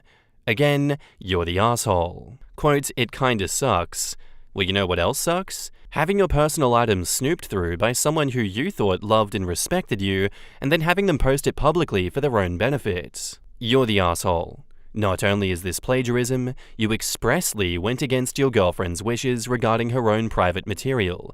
You still don't seem to understand how wrong what you did was, so I'm not surprised she doesn't think your apology is genuine. The least you can do is take down the songs that she collaborated on while you ruminate over why it's not acceptable to go behind your girlfriend's back, rummage through her personal belongings, and steal her words, particularly after she has clearly and firmly said no. I can't fathom how a person can be so entitled. I hope she reads this so she can see how dramatic she's being. Seriously, what the hell? This might be one of the clearest red flags posted on this sub. If I was in her place, I'd be gone faster than he can write another one of his awesome songs. Back up to the post, there is an edit. I think that you guys are being way too harsh and should hear this song before judging. I'll upload it again and link it when I get the chance because right now my PC is busted and my mobile data is too shitty to do it with. Bro said, hey, wait, I know what I did was wrong, but you gotta hear this shit first. You'll change your mind. You could present me that new Mozart that was just dropped that was found in a old German library or something, and I'd still say that you're the asshole for that. She literally set up a boundary with you, as I'm sure she's set many boundaries with you in this relationship, and you said, yeah, but this boundary's not that important because it benefits me to take this from you. Very telling of your nature, OP. Do tell me more about how you taking so much from your girlfriend when she explicitly said no is actually, cool and the right thing to do. I think she just needs to break up with you and find someone better for her. You're the asshole. And now onto the update. The OP's girlfriend found and commented this. I normally only lurk this subreddit, but then I saw this post, and after spending the last 30 minutes seeing red because this dumpster fire of a musical genius is my pathetic now ex-boyfriend, I told him to edit that into the post, but he probably won't do it. I decided to make a throwaway account and hijack the top comment in order to get my 2 cents in. OP, you're the asshole. I'm glad I showed you this subreddit because everyone here described you exactly as you are. A selfish narcissist who disregards my privacy just like the parents that I wanted to get away from. But thankfully, my best friend, not you, has finally responded to my texts, and now her and her husband are on the way to pick me up. As you know by now, my shit is almost done being packed. Also, your song sucked. Not my cringe poetry, of course. It was that bongo drum solo that truly made me die inside. And if you re-upload that crap, you will absolutely see me in court. Delete the other 2 songs as well, or you will hear about it from me later. Oh, and can you please clean out those damn litter boxes? Your entire apartment smells like cat turds. Kick rocks. In the comments, Lavender Dragon says, "You go, girl. Good on you for kicking his ass to the curb. I'm so glad that you know your boundaries and have put your foot down. You were so much better off without this asshole dragging you down. Good luck with everything." And the ex-girlfriend replies, "Thank you, I appreciate it." Info: how much time did you waste with him before he showed his true colors? I'm just curious. And the ex-girlfriend says, "Sigh, more time than I care to admit. Gotcha, more than 10 seconds. My convalescences. The choice may have been easy, but everything else isn't." OP made a final edit and says, "Edit 3. Well, apparently my girlfriend saw this and left a comment of her own. Her friends are going to be here in an hour, and I keep telling her that I'm sorry, but she's basically pretending that I'm a ghost now, and it kinda sucks." Quote, "I think you guys are being way too harsh and should hear the song before judging. Look guys, I know I broke her boundaries, invaded her privacy, and took something very private and sentimental to her for my own gains, but I did make a sick-ass song from it, and that has to balance out, right?" Yeah, I don't know about all that one, Chief. Again, you deserve to get broken up with for that one. The narcissism runs a bit too deep inside you and you weren't able to keep it steady, weren't able to keep it contained. So these are the consequences for your actions, OP, and good luck in the future with all that.